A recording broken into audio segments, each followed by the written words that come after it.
Isadora's smile was triumphant when the solicitor confirmed Audrey inherited only the locket. The expression was cold, predatory, cutting through the suffocating parlor like a blade drawn slowly from its sheath. Audrey's fingers closed around the tarnished silver, feeling her entire world reduced to this single, devastating moment. Then the door opened. Duke Ronan Cavendish, the Duke of Cavendish, stepped into the room. His storm-dark eyes swept past the preening Isidora, past the uncomfortable solicitor, and landed on the dull locket in Audrey's trembling hands. "That object," he said, his voice slicing through Isadora's satisfaction like ice cracking under pressure, "is the Cavendish Crested Locket. By the Charter of 1523, the locket and its bearer fall under the direct protection of my house." His gaze finally met Audrey's. "Miss Marsh is my responsibility now, by law and by honor." The room fell into frozen silence. But what does this ancient obligation truly mean? Is Audrey being saved, or simply claimed by a more powerful master? And why does the formidable, reclusive Duke of Cavendish care so intensely about one forgotten piece of tarnished silver? My beautiful family, before we dive into this interesting story, I need to share something important with you. We're on a mission to reach 1,000 subscribers, and right now, there are only limited spots to be among our founding 1,000, our inner circle who were here from the beginning. And I want you to be among our most cherished first 1,000. These first 1,000 subscribers will always hold a special place in this community. You'll be the ones who believed in these stories when we were just starting out. The ones who helped build something beautiful. But here's the thing. Once we hit that milestone, that opportunity closes forever. You'll still be welcome, but you won't be part of that exclusive founding group who shaped this channel's journey. So if you've been watching without subscribing, now is your moment. Don't let this story end without you being part of our family. And tell me where you are watching from. Now, let's get into the story. The fire in the parlor had been allowed to die. Audrey Marsh sat rigidly on a straight-backed chair that had been positioned, deliberately, she was certain, at the furthest edge of the room from the fading warmth of the hearth. Her hands rested in her lap, fingers wrapped around the small silver locket, the only item her father had left specifically to her. Beneath the high-waisted bodice of her mourning dress, her heart hammered against her ribs. Across the room, Isadora Vance reclined on the crimson damask sofa like a queen surveying her newly won kingdom. Her gown was elaborate, commissioned from the most fashionable modiste the moment Audrey's father had fallen gravely ill, in a rich emerald that skirted the boundaries of mourning decorum without quite violating it. Her jewelry caught what little gray London light penetrated the heavy velvet draperies, emeralds at her throat, pearl and gold combs gleaming in her elaborately arranged hair. The solicitor, Mr. Pemberton, cleared his throat for the third time. He was a thin, nervous man whose spectacles kept sliding down his perspiring nose despite the room's chill. The sheaf of papers before him seemed to weigh heavily in his trembling hands.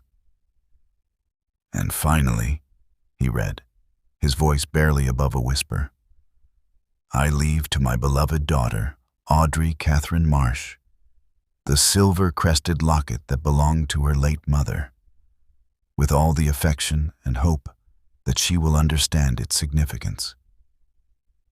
Audrey's fingers tightened around the tarnished metal. She had expected nothing more. The locket had been her mother's, the only tangible connection to a woman she barely remembered. But hearing it spoken aloud, this pittance, this token, while everything else went to the remainder of my estate, Mr. Pemberton continued, his voice cracking slightly, including the Marsh townhouse, the country estate at Willowmere, all furnishings, investments, and financial accounts.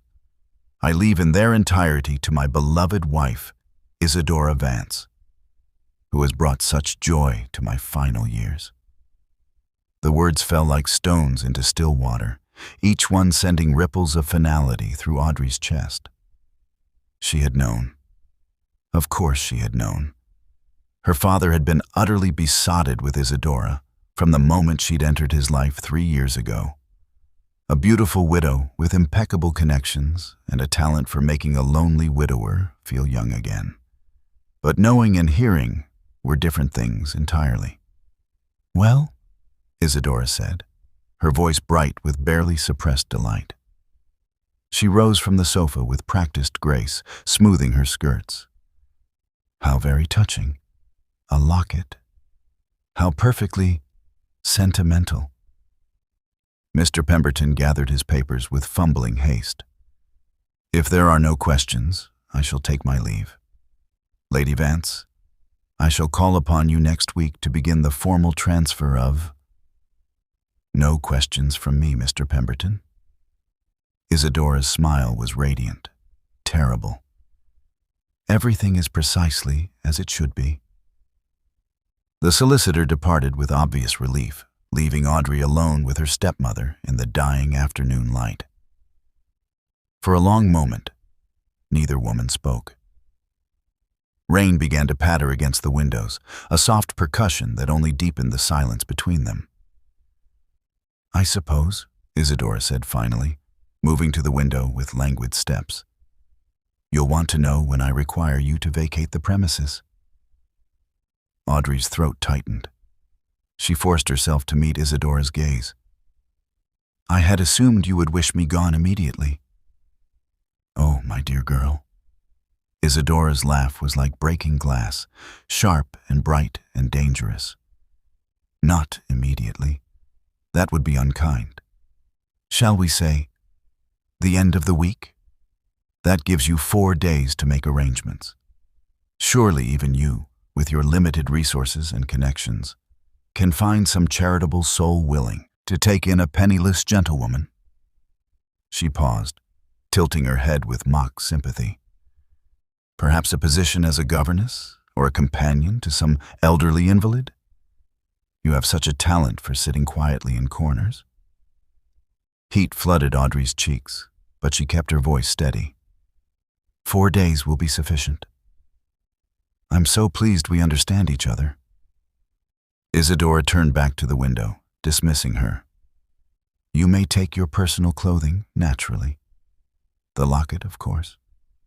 But everything else, the furnishings in your room, the books, even those dreadful watercolors you insist on painting, all of it belongs to this house, which means it belongs to me."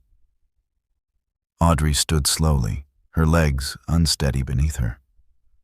The locket felt impossibly heavy in her hand, this small piece of tarnished silver that was now the sum total of her inheritance, her security, her future. "Isadora." "Lady Vance," her stepmother corrected, still gazing out at the rain. "We needn't pretend at familiarity now that your father is gone.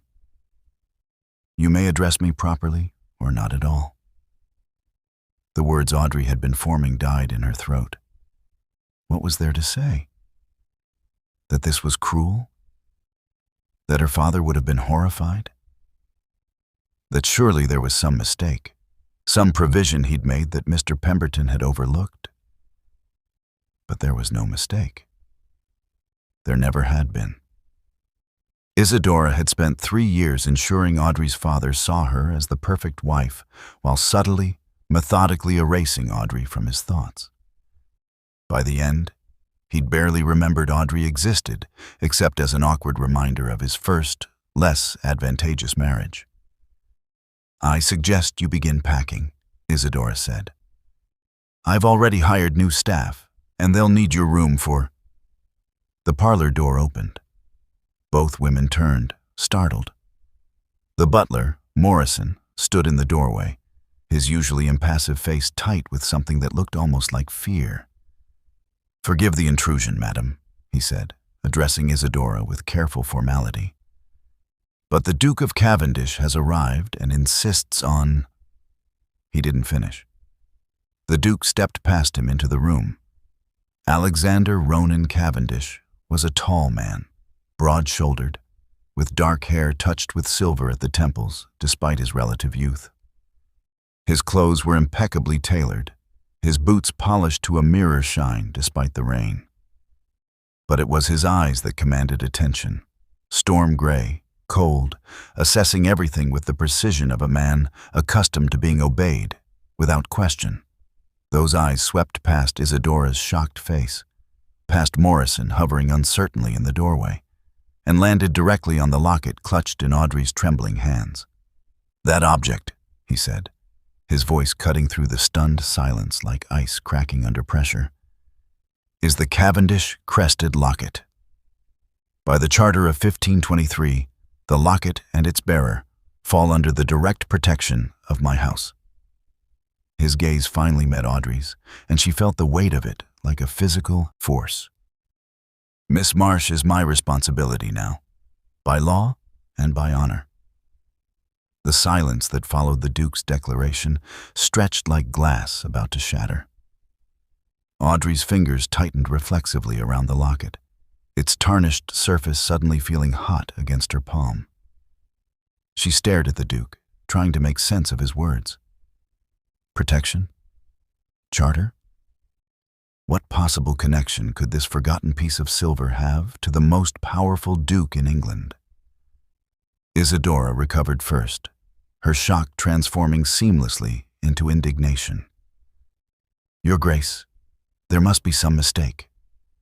This is a private family matter, and I cannot imagine what interest you could possibly have in—" "The Cavendish Crested Locket," the Duke interrupted, his tone brooking no argument, "bears the seal of my house. It was given to the Marsh family 2 centuries ago under specific terms.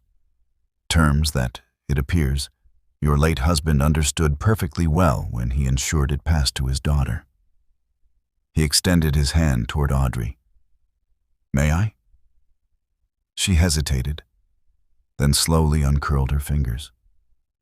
The locket lay in her palm, catching the dim light. She had never paid it much attention, just an old piece of jewelry her mother had worn, tarnished and unfashionable. But now, looking at it with fresh eyes, she could see the crest etched into its surface. A raven with spread wings, clutching a key in its talons. The Duke stepped closer, near enough that she could smell the rain on his greatcoat and something else, sandalwood and leather.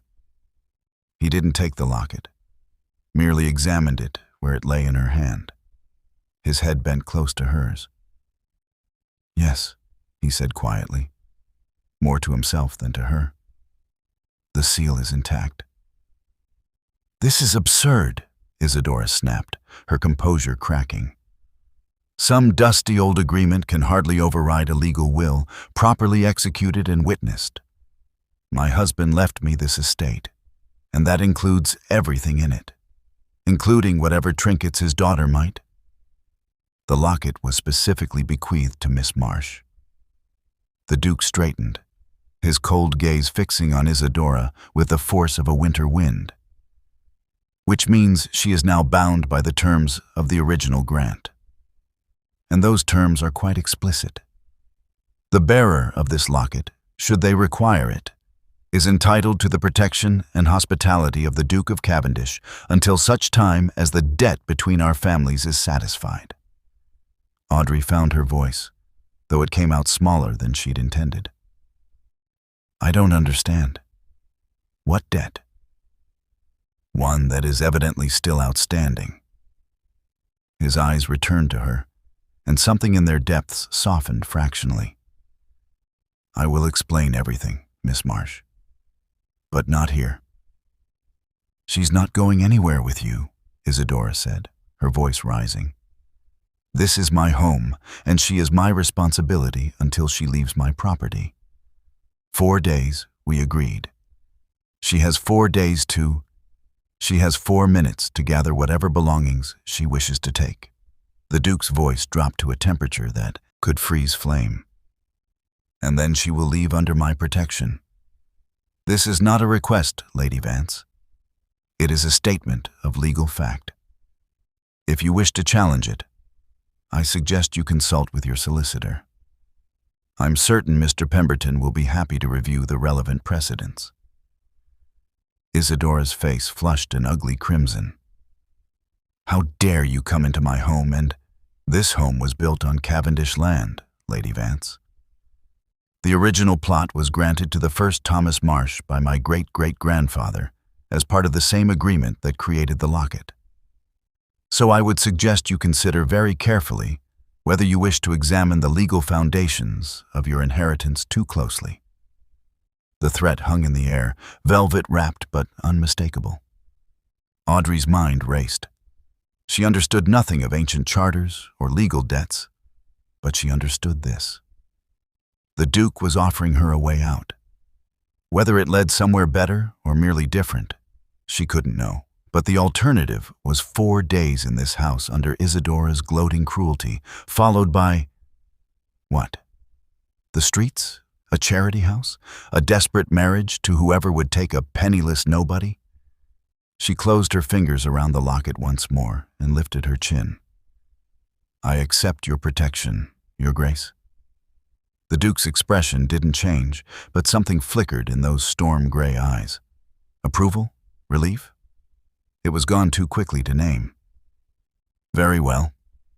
He turned to Morrison, still hovering uncertainly in the doorway. "Have Miss Marsh's belongings brought down. Her clothing, any personal items?" "That won't be necessary," Audrey interrupted quietly. Both the Duke and Isidora turned to stare at her. She felt heat rise in her cheeks, but kept her voice steady. "I have very little. What I'm wearing, and…" She glanced around the parlor, at the paintings on the walls that she'd grown up with. The books on the shelves she'd read 100 times. The pianoforte in the corner where her mother had taught her to play, all of it belonged to Isidora now. All of it had already been taken from her. "There's nothing I need to bring." It wasn't quite true. Upstairs in her room was a small wooden box containing her mother's letters, a book of pressed flowers, a watercolor of Willowmere she'd painted last summer. But the thought of going back up those stairs, of walking past Isadora's triumph one more time, of delaying this escape even by minutes. Nothing at all? The Duke's voice was carefully neutral, but she thought she detected a note of understanding beneath it. "Only what I'm wearing, and the locket. Then we're finished here." He offered her his arm with the impersonal courtesy one might show to any lady, as though this were a social call rather than a rescue from destitution. "My carriage is waiting." Audrey placed her hand on his sleeve, feeling the fine wool of his coat beneath her fingers. The fabric probably cost more than every dress she'd ever owned combined. She was acutely aware of her own morning gown, plain black bombazine that had been made over from one of her mother's old dresses because her father had never seen the need to spend money on fashionable clothing for a daughter who rarely went into society. Isadora made a sound that might have been a laugh or a sob. "You're making a terrible mistake, Audrey. Going off with a strange man based on some ridiculous story about an old necklace. You'll be ruined. No one will receive you. You'll be under the protection of the Duke of Cavendish," the Duke said coldly, "which is considerably more than she had 5 minutes ago under your guardianship, Lady Vance." He guided Audrey toward the door with firm pressure on her arm. She went, keeping her eyes forward, refusing to look back at the room where she'd just lost everything. Refused to give Isidora the satisfaction of seeing tears. The entrance hall felt cavernous and cold. The Duke's carriage waited outside, black and gleaming in the rain, the Cavendish crest emblazoned on its door in silver. A footman stood ready with an umbrella. "Your Grace," Audrey said quietly as they reached the threshold. "I must know." This protection you speak of, what exactly does it entail? What will be required of me?" He paused, looking down at her with those unreadable gray eyes. "You will reside at my estate until the terms of the charter are fulfilled. You will be provided for, protected. That is all you need to know for now. And in exchange? In exchange, Miss Marsh, you will keep possession of that locket, and you will answer my questions about your family's history when I have them." His expression remained perfectly controlled, perfectly impersonal. "This is a legal obligation, nothing more. I am not your benefactor.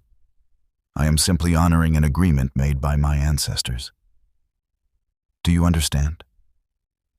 She understood that she was trading one form of dependence for another.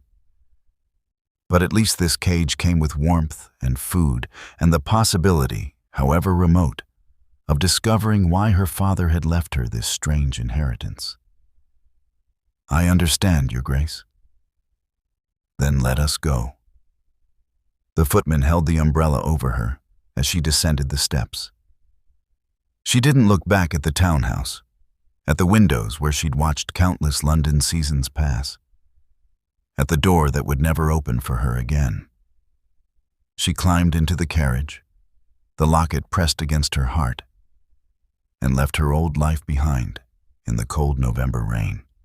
The journey to Ravenswood Hall took 3 hours, each mile carrying Audrey further from everything she had ever known.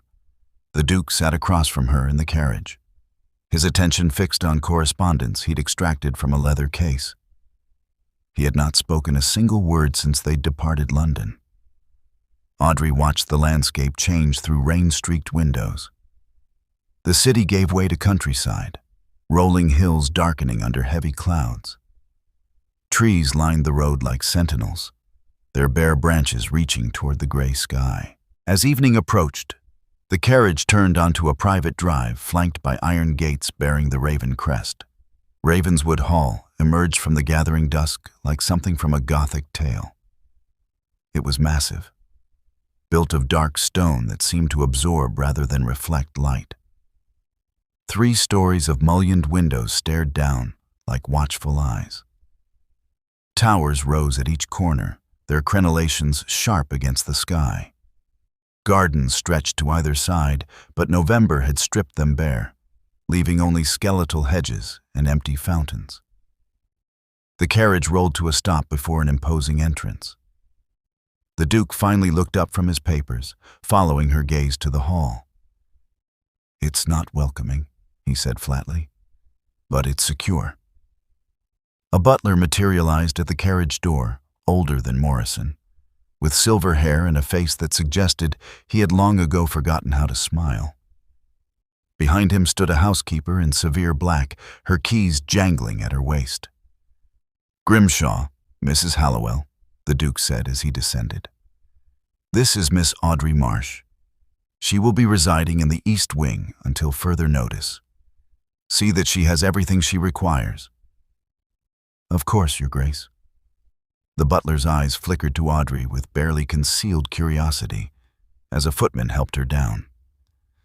She was acutely aware that she carried nothing, had nothing but the locket hidden beneath her bodice and the increasingly damp morning dress she wore. "Miss Marsh." The Duke turned to her, his expression as impersonal as it had been in London. "Mrs. Hallowell will show you to your rooms. We will speak tomorrow morning, 9 o'clock in the library. Do not be late." He strode into the hall without waiting for her response, his boots echoing on marble floors. Mrs. Hallowell stepped forward with a slight curtsy. "If you'll follow me, miss." The interior of Ravenswood Hall matched its exterior, all dark wood paneling, heavy tapestries, and portraits of stern-faced Cavendishes staring down from the walls. Their footsteps echoed through corridors lit by flickering sconces. Audrey glimpsed rooms filled with shrouded furniture, a ballroom with chandeliers wrapped in cloth, a dining hall with a table long enough to seat 40. "The Duke keeps to himself mostly," Mrs. Hallowell said as they climbed a sweeping staircase. "The house is maintained, but we rarely have guests.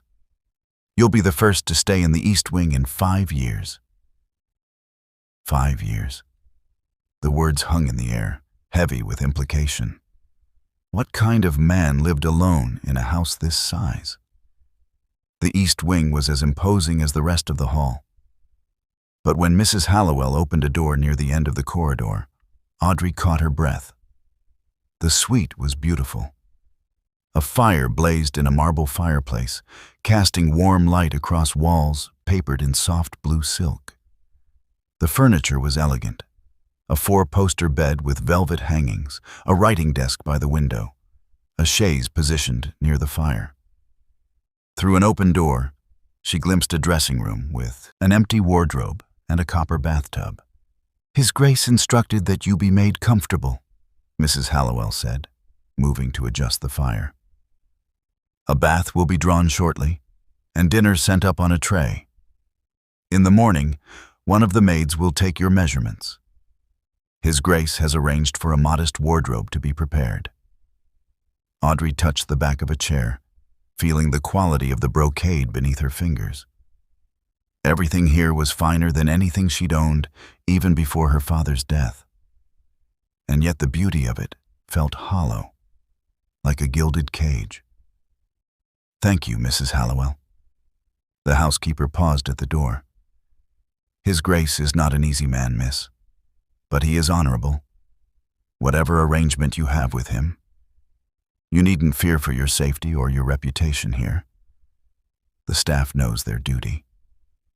Then she was gone, leaving Audrey alone in the beautiful, empty room. The promised bath arrived, carried by silent maids who wouldn't meet her eyes. Dinner followed: roasted chicken, vegetables and cream sauce, bread still warm from the oven, and wine that tasted like sunshine. Audrey ate mechanically, tasting nothing. When she finally lay down in the enormous bed, exhaustion dragged her immediately into dreamless sleep. Morning came too soon, announced by a maid drawing back the curtains to reveal gray skies. Another maid brought tea and toast, then helped her dress in the same black gown she'd worn yesterday.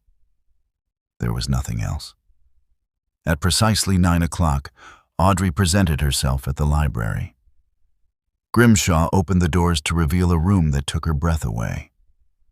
Books lined every wall from floor to ceiling, thousands of them, their leather spines creating a tapestry of knowledge. Tall windows overlooked the barren gardens. A massive desk dominated one end of the room. The Duke stood before the fire, his back to her. He had changed from his traveling clothes into a dark coat and pristine cravat, every inch the aristocrat in his domain. "You're punctual," he said without turning. "Good." He crossed to the desk and picked up a slim volume bound in cracked leather. The pages looked ancient, the edges gilt with age.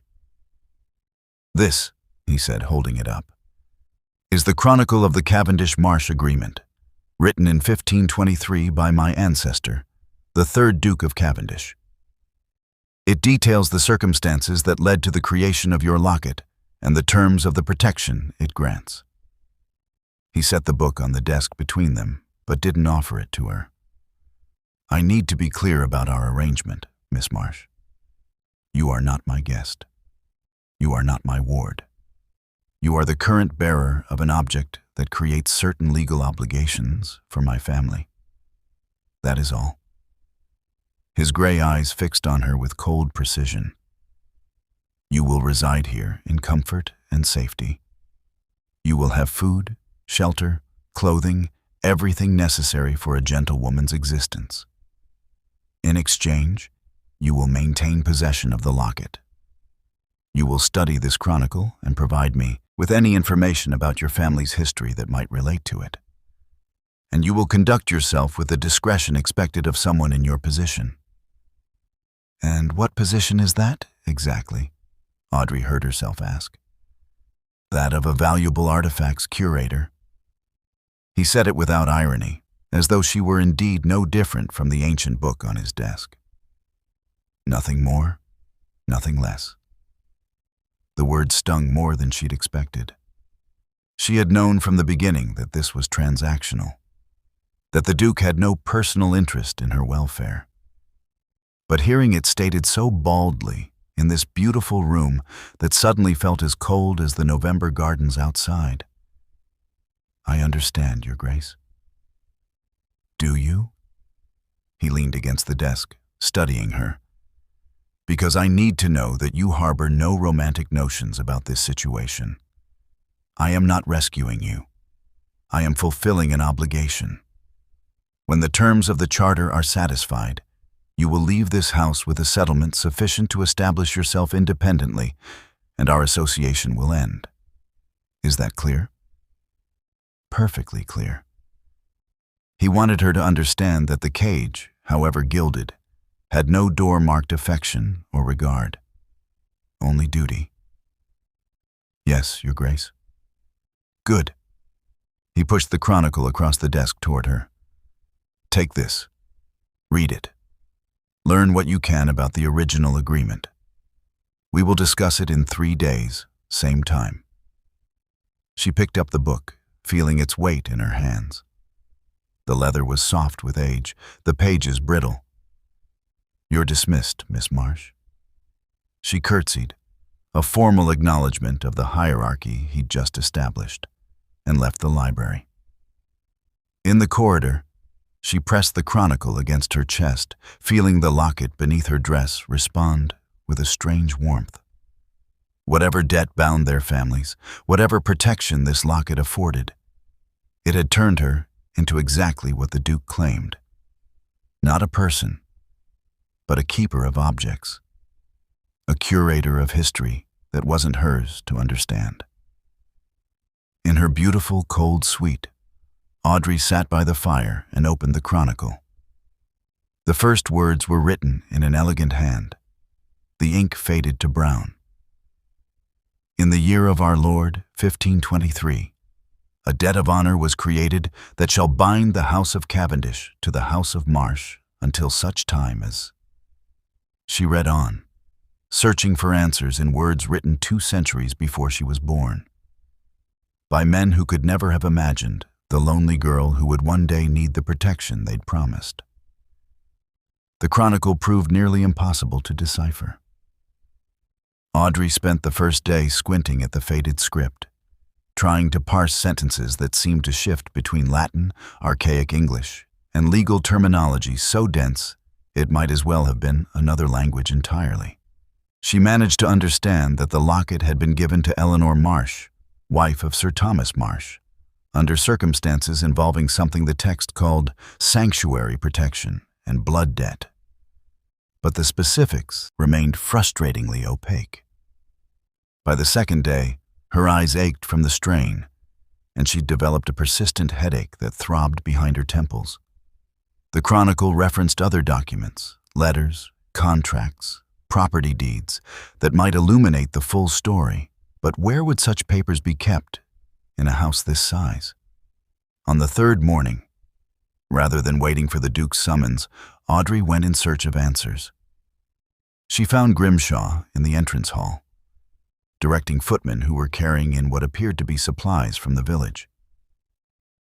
"Excuse me," she said, her voice echoing in the cavernous space.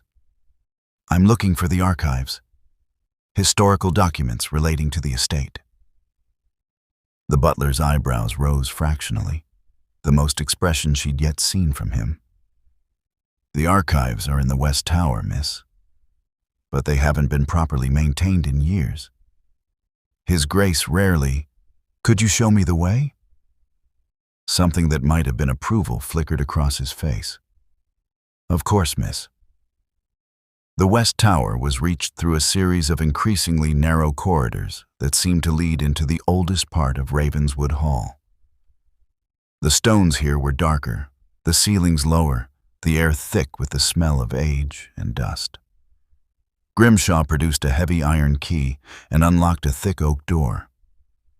"I'll have a footman bring more candles," he said. "And perhaps some tea?" That would be kind. Thank you.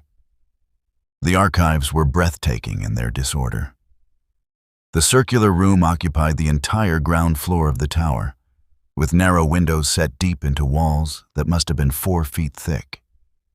Shelves lined every available surface, sagging under the weight of document boxes, leather folios, and stacks of loose papers that looked as though they hadn't been touched in decades. A layer of dust covered everything like snow. Audrey stood in the center of the chaos and felt her heart sink. Finding anything specific here would take weeks, months perhaps. But she had nothing else to do, nowhere else to be. The Duke had made it clear she was simply a keeper of objects, waiting to fulfill some ancient obligation she didn't understand. At least here, searching through the past, she had purpose. She began systematically, starting with the shelf nearest the door. The documents were loosely organized by date, though whoever had last tended the archives had given up somewhere around 1650. She found property deeds, account books, correspondence between long-dead Cavendishes and everyone from kings to local merchants. Fascinating, but not what she needed. Hours passed. The footman brought candles and tea, which grew cold while she worked. Dust coated her hands, smudged her black dress. She sneezed repeatedly, disturbing clouds of particles that danced in the thin sunlight. Finally, as afternoon shadows began to lengthen, she found a box marked with the raven's seal and the date 1523. Her hands trembled as she lifted the lid. Inside were letters, dozens of them, tied with ribbon that crumbled at her touch. The handwriting matched that in the chronicle. She lifted the first letter carefully, tilting it toward the light from the window. "You found the archives." Audrey spun around, nearly dropping the fragile paper. The Duke stood in the doorway, still in his riding clothes, his dark hair slightly disheveled. How long had he been there? "I'm sorry," she said quickly. "Grimshaw told me where to find them. But if I'm not permitted, you're permitted." He stepped into the room, his eyes scanning the disorder with something that looked like resignation. "Though I should have warned you about the state of them. My father had no interest in the past, and I've had neither the time nor the inclination to sort through centuries of Cavendish correspondence." He moved closer, looking over her shoulder at the box she'd opened. She caught the scent of horse and leather and cold air. "The letters from 1523, he said quietly. "You think they relate to the locket? The date matches the chronicle. And look," she pointed to the seal on one of the letters. "That's your family crest. I thought perhaps they might explain what the chronicle deliberately obscures." He reached past her, his sleeve brushing her shoulder, and extracted several letters. "May I?" They worked in silence as the light faded, moving closer to the window for illumination. The Duke proved surprisingly adept at reading the archaic script, translating passages that had completely baffled Audrey. The letters revealed fragments of a story. Eleanor Marsh had come to Ravenswood seeking protection from some unnamed threat. The Duke's ancestor had granted it, creating the locket as a symbol of an oath. "But what was she fleeing?" Audrey asked, frustrated. "The letters dance around it, mention the matter at court and dangerous accusations, but never specify. Here." The Duke held up a letter written in a different hand, the writing cramped and urgent. "This is from Thomas Marsh to the Duke. He's thanking him for sheltering Eleanor and says..." "Wait." He moved closer to the last candle, which had burned dangerously low. "He says the accusations of treason were false, manufactured by political enemies, and that without the Duke's protection, Eleanor would have been arrested and likely executed." Audrey's breath caught. "Treason? It appears your family and mine have been bound together by more than simple friendship." The Duke's voice was soft, almost reverent. This was a matter of life and death. He set down the letter and reached for another, but the candle chose that moment to gutter and die. Darkness engulfed them, except for the faint twilight from the windows. "I'll get more light," Audrey said, turning toward where she thought the door was. Her foot caught on something, a box she'd set on the floor, and she stumbled forward. Strong hands caught her arms, steadying her. The Duke was suddenly very close. Close enough that she could feel the warmth radiating from him in the cold tower room.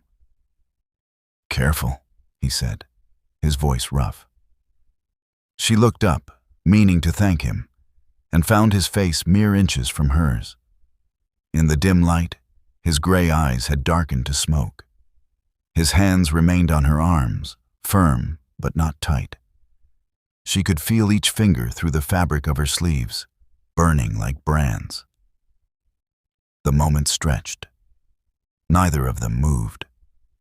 Audrey's heart hammered so loudly she was certain he must hear it.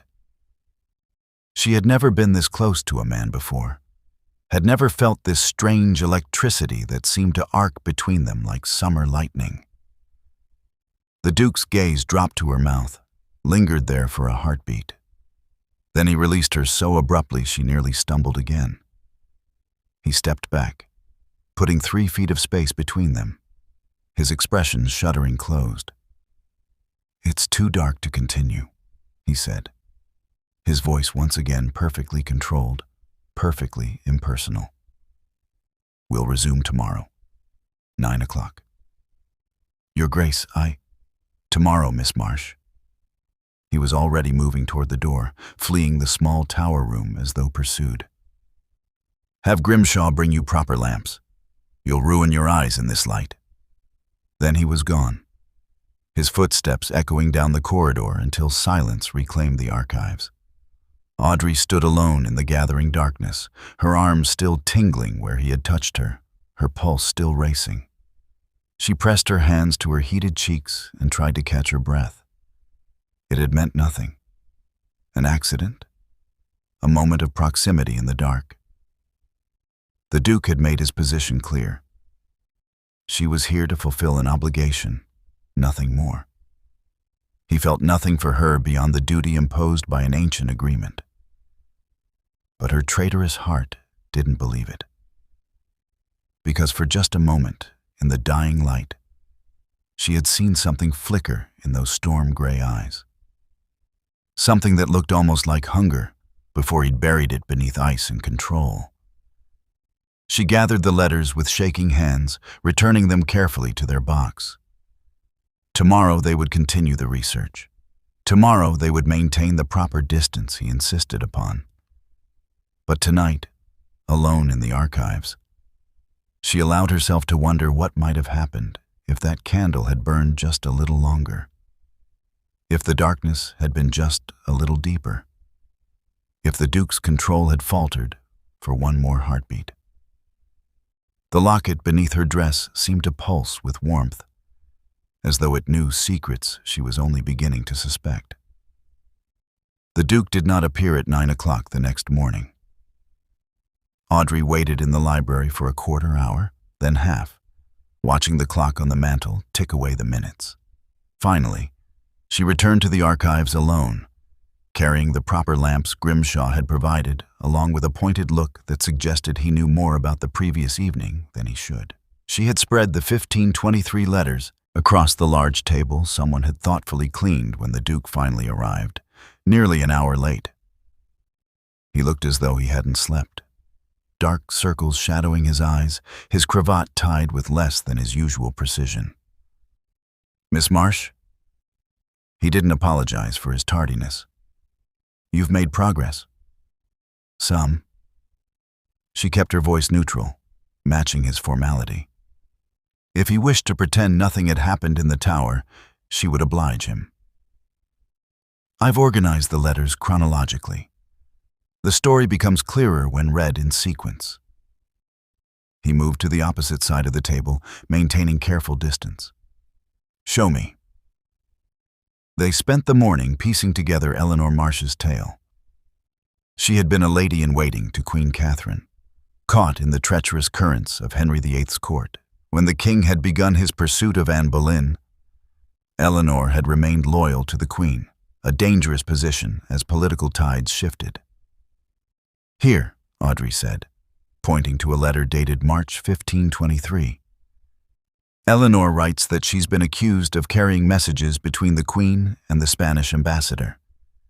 The king considered it treason. The Duke leaned forward, studying the faded script. And the Duke of Cavendish was? Also loyal to Queen Catherine, apparently, but powerful enough that even the king hesitated to move against him openly. She traced her finger down the page. When Eleanor fled London, she came here.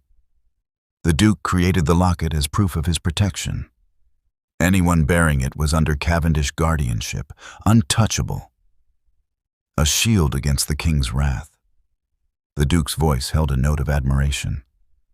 My ancestor was either very brave or very foolish. Perhaps both. Audrey smiled slightly. According to this letter from Thomas Marsh, Eleanor remained here for nearly 2 years until the political climate shifted, and it was safe for her to return to her husband. They continued working through the afternoon, stopping only when Mrs. Hallowell insisted on bringing tea and sandwiches. The story that emerged was one of extraordinary courage and risk. The third Duke of Cavendish had staked his own honor, his own safety, to protect a woman who had no claim on him beyond the bonds of shared loyalty and conscience. The locket wasn't about money or property, Audrey said as daylight began to fade. It was about something far more valuable. The promise that honor meant something, that there were still men who would risk everything to protect the innocent. The Duke had been reading a letter, but at her words, he set it down carefully. Something in his expression shifted, a hairline crack in his usual composure. Honor is a fragile thing, he said quietly. Easily lost, difficult to regain. There was such pain in his voice that Audrey forgot to maintain her distance. She looked at him across the table, really looked at him, and saw what she had missed before. This man carried wounds that had nothing to do with her or the locket. Your Grace, she said gently, may I ask you something? His jaw tightened. That depends on the question. Why do you keep yourself so isolated here? Mrs. Hallowell said you've had no guests in 5 years. Grimshaw mentioned you rarely go to London anymore. For a man of your position, that's unusual. My personal affairs are not your concern, Miss Marsh. No, she agreed. But I think they're connected to why you insist our arrangement remains so impersonal. Why you treat me like a curator of artifacts rather than a person under your protection. I've explained the terms. You've explained the legal obligations. But there's something else. Something that makes you retreat every time there's a moment of genuine connection between us. She thought of the tower, the way he had looked at her before pulling away. You're not cold by nature, Your Grace. You're cold by choice. I'd like to understand why. For a long moment, he said nothing. The silence stretched between them, heavy with unspoken things. Then he turned away, moving to the window that overlooked the barren gardens. 5 years ago, he said finally, his back to her, I was engaged to be married. Lady Catherine Pembroke, daughter of the Earl of Westfield. It was considered an excellent match. She was beautiful, accomplished, from an impeccable family. I believed myself in love. Audrey waited, sensing there was more. 3 weeks before the wedding, I discovered she had been carrying on an affair with my closest friend for nearly a year. The entire ton knew. I was the last to find out. The fool who'd been parading his happiness while being cuckolded behind closed doors. His voice remained controlled, but Audrey could hear the razor edge of old pain beneath it. When I confronted them, she laughed. Said I'd been useful for my title and fortune, but she could never love someone as tediously honorable as myself. She and my friend eloped to Scotland. The scandal was considerable. "I'm sorry," Audrey said softly. "Sorry?" He turned to face her, and she was shocked by the bleakness in his eyes. "Don't be. It taught me a valuable lesson. Sentiment is weakness. Trust is folly. Honor, the very thing my ancestor risked everything to uphold, is seen as a defect by those who value cleverness and self-interest above all else. So you retreated here. I fulfilled my obligations to my title and estates. I simply stopped pretending that emotion had any place in such arrangements." He moved back to the table, gripping its edge. "You asked why I insist our association remain impersonal, Miss Marsh. It's because I cannot afford the weakness of sentiment. My honor was nearly ruined once by allowing feeling to cloud judgment. I won't make that mistake again." Audrey's heart ached for him, for the loneliness he'd wrapped around himself like armor. "But surely you see the difference? Lady Catherine's betrayal says nothing about your honor. It speaks only to her lack of it, doesn't it?" His laugh was bitter. "I was so blinded by what I thought was love that I failed to see the truth standing right in front of me. Everyone else saw it. They whispered about it at balls while I danced with her, oblivious. If I cannot trust my own judgment about the person I intended to marry, how can I trust it about anything that involves emotion? So you've decided to feel nothing. I've decided to be exactly what you called me. Impersonal. Transactional. It's cleaner. Safer." He met her eyes across the table. "For both of us." "Is it?" Audrey heard herself ask. "Because it seems to me that you're not protecting your honor by closing yourself off from all human connection. You're punishing yourself for someone else's cruelty." His expression hardened. "You overstep, Miss Marsh." "Perhaps. But we've just spent hours reading about your ancestor who risked everything for a woman he barely knew, simply because it was right. Because honor meant more to him than safety or political advantage. Don't you think he'd be disappointed to see his descendant using that same word, honor, as an excuse to hide from life?" The silence that followed was terrible. The Duke stared at her with an intensity that made her want to take back every word. She had gone too far, said too much, forgotten her place. Then he straightened, his face becoming the familiar mask of cool aristocratic control. "It's late," he said. "We'll continue tomorrow." "Your Grace, I didn't mean—" "Tomorrow, Miss Marsh, 9 o'clock." He left the library with measured steps, neither fleeing nor lingering. When the door closed behind him, Audrey sank into her chair, her hands trembling. She had meant to understand him better. Instead, she'd struck at the very heart of his carefully constructed defenses. And from the look in his eyes, hurt and anger, and something else she couldn't quite name, she had drawn blood. The letters lay scattered across the table. Eleanor Marsh's story of courage and sanctuary spread before her. Audrey picked up the final letter, written in Eleanor's own hand, thanking the Duke for his protection. "There are men who speak of honor," Eleanor had written, "and there are men who live it, even when it costs them everything. You are the latter, Your Grace, and history will remember your courage long after my name is forgotten." Audrey touched the locket beneath her dress, feeling its familiar weight. History had remembered.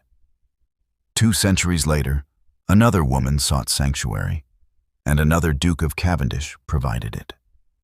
But this Duke, wounded and wary, protected her body while imprisoning his own heart. And Audrey was beginning to realize that the real challenge wasn't understanding the locket's history. It was helping the Duke understand that honor and feeling weren't enemies. That the ancestor he sought to emulate had been brave enough not just to protect Eleanor's life, but to trust in the very sentiment he now rejected. The question was whether she had the courage to keep trying, or whether, like him, she would retreat behind walls and call it wisdom. The summons came 3 weeks after their confrontation in the library. Audrey had fallen into a routine at Ravenswood, mornings in the archives, afternoons reading in her suite or walking the winter gardens, evenings dining alone while the Duke kept to his study. They had continued their research in careful silence, maintaining absolute formality, never straying into personal territory again. But now, Grimshaw stood at her door with a silver tray bearing a single card. "His Grace requests your presence in the drawing room at your earliest convenience, miss." She found the Duke standing by the fire, dressed for travel in a dark coat and gleaming boots. His expression was grimmer than usual. "We have a problem," he said without preamble. "Lady Thornbury is hosting her annual winter house party at Thornbury Manor. I've received 3 separate letters this week suggesting that my absence would be noted and discussed. Apparently, rumors have reached London about a mysterious young woman residing at Ravenswood." Audrey's stomach tightened. What sort of rumors? The predictable sort, when an unmarried woman lives in a bachelor's household. His voice was clipped, angry. "Your stepmother has been busy, it seems. Lady Thornbury writes that Isidora Vance has been telling anyone who will listen that you ran away to become my mistress mere hours after your father's funeral." Heat flooded Audrey's cheeks. "That's absurd." "Of course it is. But society thrives on absurdity, and Isidora has made you a delicious scandal." He turned from the fire, his gray eyes meeting hers. "The only way to counter such talk is to appear together in public, to demonstrate that you are under my protection as a matter of legal obligation, not personal indulgence. You want me to attend this house party? I want neither of us to go, but my continued absence will only fuel speculation, and leaving you here will do nothing to restore your reputation." His jaw tightened. "We leave tomorrow. Mrs. Hallowell will ensure you have appropriate clothing." The preparations were swift and efficient. Mrs. Hallowell produced a wardrobe that must have been ordered weeks ago, morning dresses, walking costumes, evening gowns in muted colors, suitable for a woman in mourning but elegant enough for society. Audrey tried not to think about the Duke planning for this contingency, about what it meant that he'd anticipated needing to present her publicly.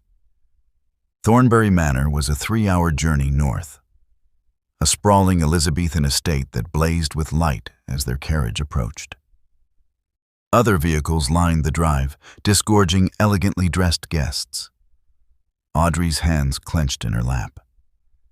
"You needn't be nervous," the Duke said, the first words he'd spoken since they'd departed Ravenswood. "I'll make the situation clear. Will you tell them about the locket, the charter?" "A version of it. Enough to explain your presence without revealing details best kept private." He looked at her across the carriage. "Follow my lead. Say little. They'll lose interest soon enough if we give them nothing to feast upon." Lady Thornbury greeted them in the grand entrance hall, her sharp eyes taking in every detail of Audrey's appearance. She was a formidable woman in her 60s, dripping with diamonds, her smile not quite reaching her eyes. "Cavendish, how wonderful you could join us. And this must be Miss Marsh." The way she said Audrey's name suggested she knew every rumor and believed most of them. "How delightful. We've heard such interesting things." "I'm sure you have, Lady Thornbury." The Duke's voice could have frozen wine. which is why I felt it necessary to clarify matters. Miss Marsh is residing at Ravenswood under the terms of an ancient family obligation. Her father's will transferred to her possession of an artifact that legally requires Cavendish protection. It's tedious, but binding. How fascinating. Lady Thornbury's eyes gleamed. An artifact, you say? A legal matter, nothing more. I trust you'll help me make that clear to your other guests. It was phrased as a question, but delivered as a command. Lady Thornbury's smile became more genuine. She understood power when she heard it. Of course, Your Grace. How good of you to honor your family's obligations so thoroughly. They were shown to separate wings, Audrey to a pleasant room overlooking the gardens, the Duke to the bachelor's quarters. Mrs. Hallowell had sent Audrey's lady's maid, a quiet girl named Sarah, who helped her dress for dinner in a gown of deep gray silk that managed to be both modest and elegant. The dinner was an ordeal. 40 guests crowded around an enormous table, and Audrey found herself seated between a deaf baron who ignored her completely and a young viscountess who subjected her to relentless questioning disguised as politeness. How fascinating that you knew the Duke before your father's death, the viscountess said, her voice carrying down the table. Old family friends, were you? We were not acquainted, Audrey replied quietly. The connection is through our family's historical ties. Historical ties? How romantic that sounds. The viscountess exchanged glances with the woman across from her. And you're residing at Ravenswood indefinitely? Until the legal matters are resolved. Legal matters that require you to live in his household. How very convenient. The words were pointed enough to draw attention. Several conversations paused. Audrey felt the Duke's gaze from his position at the head of the table, but she kept her eyes on her plate. I fail to see what's convenient about being bound by a 200-year-old charter, Audrey said, her voice level. But the law rarely concerns itself with convenience. Indeed. A new voice entered the conversation, a woman Audrey hadn't noticed before, dressed in burgundy silk that set off her dark hair. Though I must say, Miss Marsh, you're handling London's gossip with admirable composure. Most young women would be devastated by the things being said about them. Audrey looked up and felt her blood turn cold. Isidora Vance smiled at her from across the table, triumph glittering in her eyes.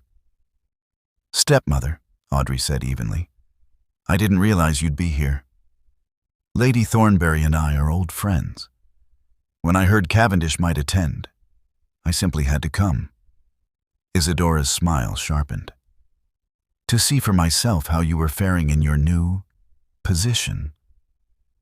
The word dripped with insinuation. The table had gone completely quiet now, everyone straining to hear. Miss Marsh's position is that of a legal ward, the Duke said from the head of the table, his voice cutting through the tension.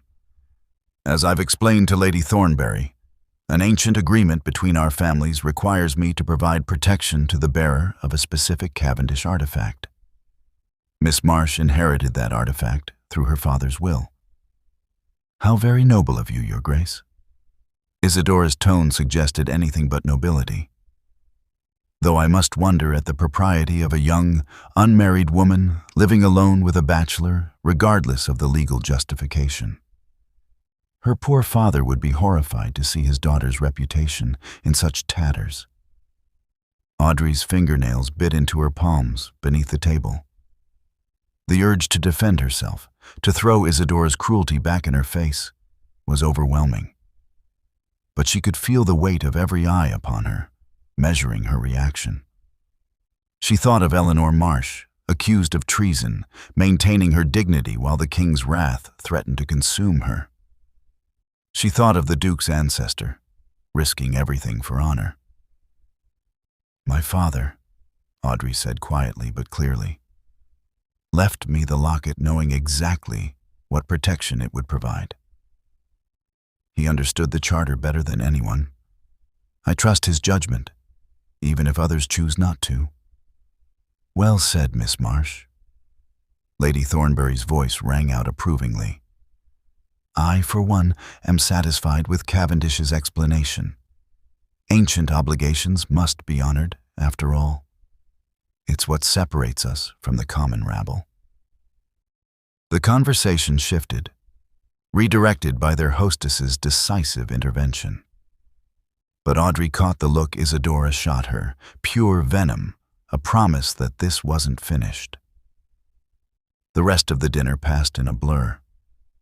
When the ladies withdrew, leaving the gentlemen to their port, Audrey found herself cornered by a group of younger women, their questions more curious than cruel, but exhausting nonetheless.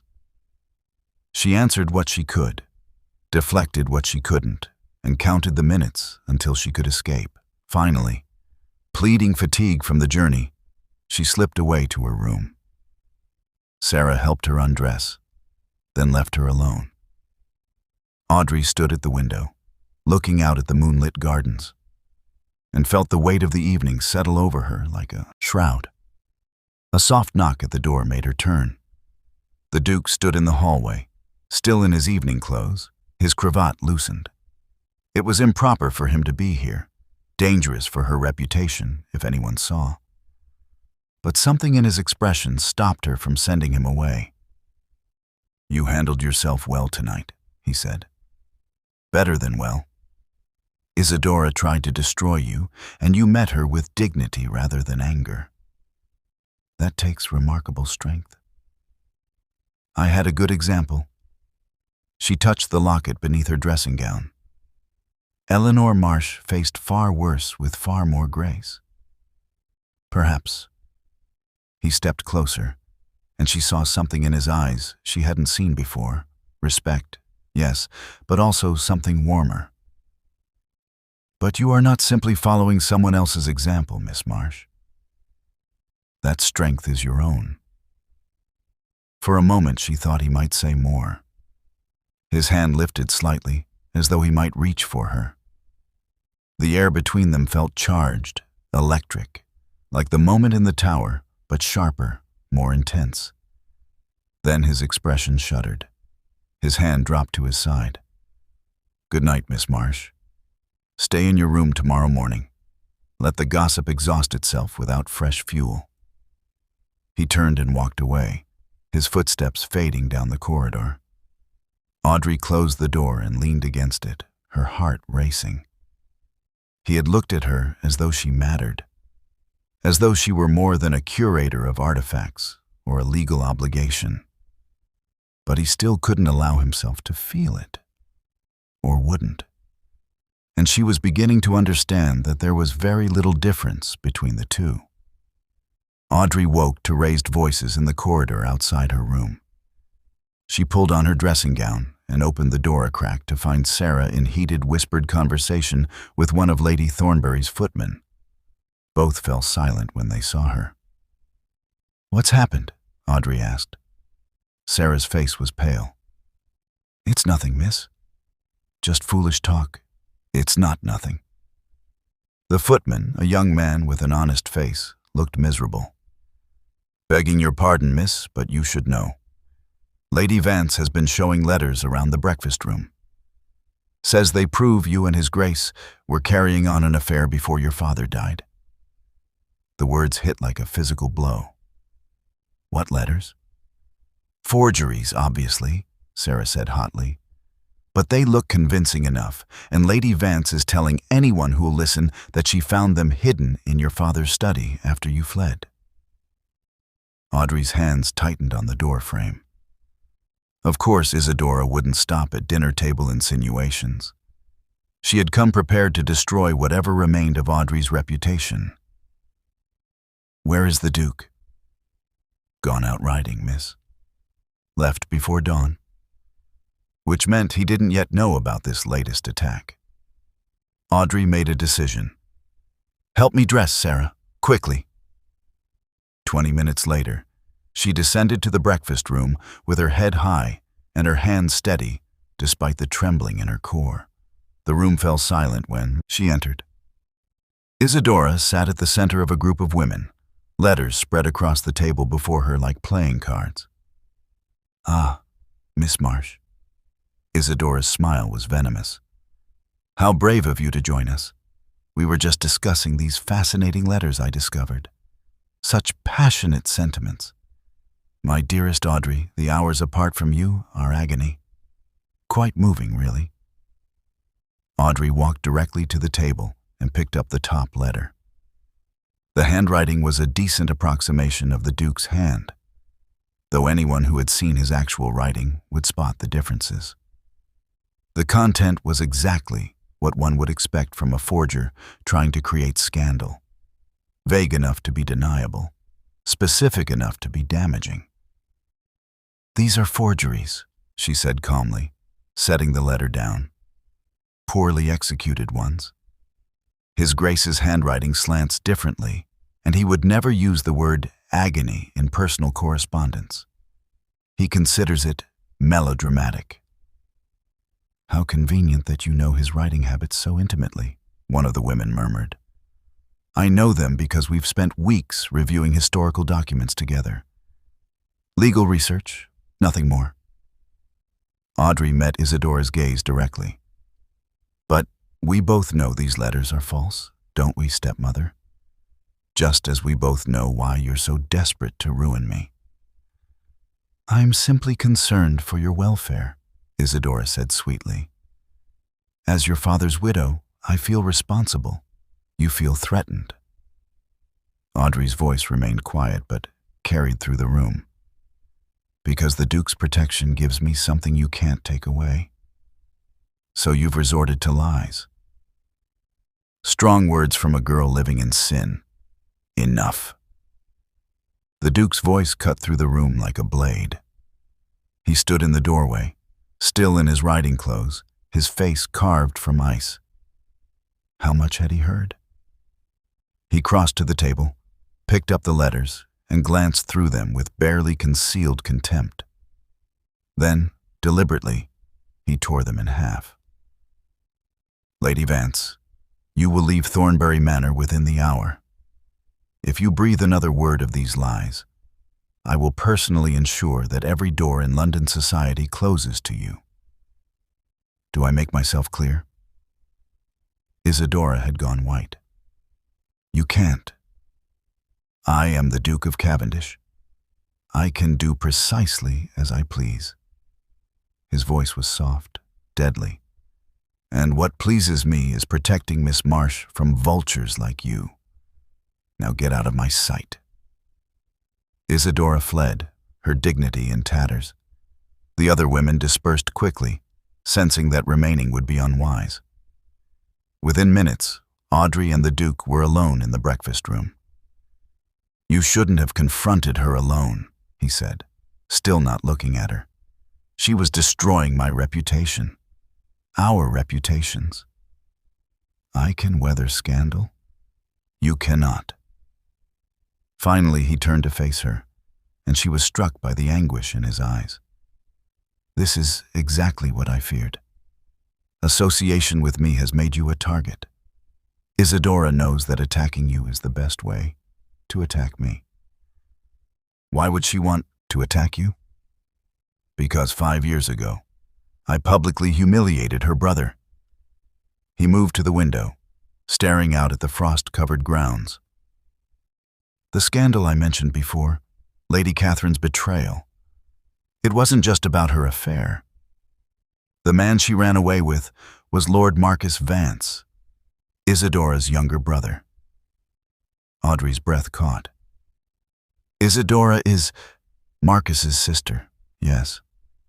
His voice was hollow.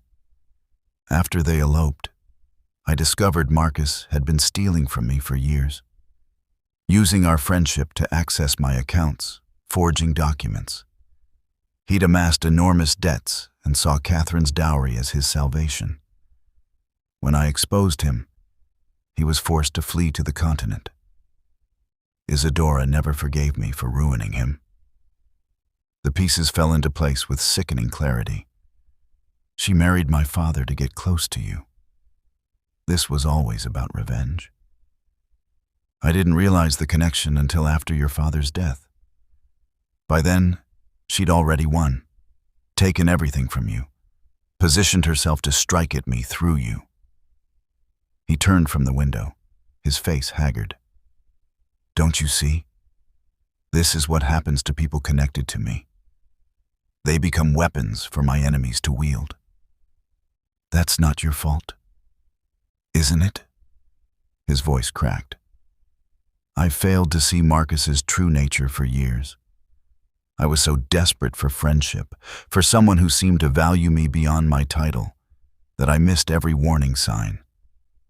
And when Catherine came along, beautiful and charming, I believed her lies because I wanted so badly to believe them. He moved toward her, and she saw the depth of pain in his eyes. My sister tried to warn me about both of them. Charlotte had better instincts than I did, could see what I couldn't. But I dismissed her concerns, accused her of jealousy, said terrible things I can never take back. His voice dropped to barely a whisper. When the scandal broke and I realized she'd been right all along, I went to apologize. But Charlotte, she couldn't forgive me. Said I'd chosen pride over family, vanity over wisdom. She hasn't spoken to me in 5 years. Oh, Ronan. His name slipped out before Audrey could stop it. He didn't seem to notice, lost in his confession. She was right. I failed everyone who trusted me, my sister, my family name, my own judgment. The only thing I had left was duty, honor, the cold, impersonal fulfillment of obligations. It's all I'm good for, Audrey. All I can be trusted with. That's not true. It is. He reached out as though to touch her face, then stopped himself, his hand falling. And now I've failed you too. I brought you into my household thinking I could protect you with legal precedent and aristocratic authority. Instead, I've painted a target on your back. Isadora will never stop coming for you, not while you're connected to me. Then we face her together. No. The word was final, anguished. You don't understand. Everything I touch turns to ruin. Everyone I care about. He stopped abruptly, realizing what he'd almost admitted. Audrey's heart leaped. Everyone you care about? I didn't mean. He turned away, running a hand through his hair. This is exactly why sentiment is dangerous. It clouds judgment, makes you vulnerable. Or maybe it makes you human. She moved closer, close enough to see the tension in his shoulders. You're not a failure, Ronan. You're a man who was betrayed by people you trusted. That speaks to their character, not yours. I should have seen it. I should have protected my sister from my own blindness. I should have. You should stop punishing yourself for other people's cruelty. Her voice was gentle but firm.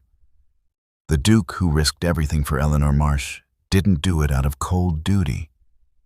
He did it because he believed some things mattered more than safety.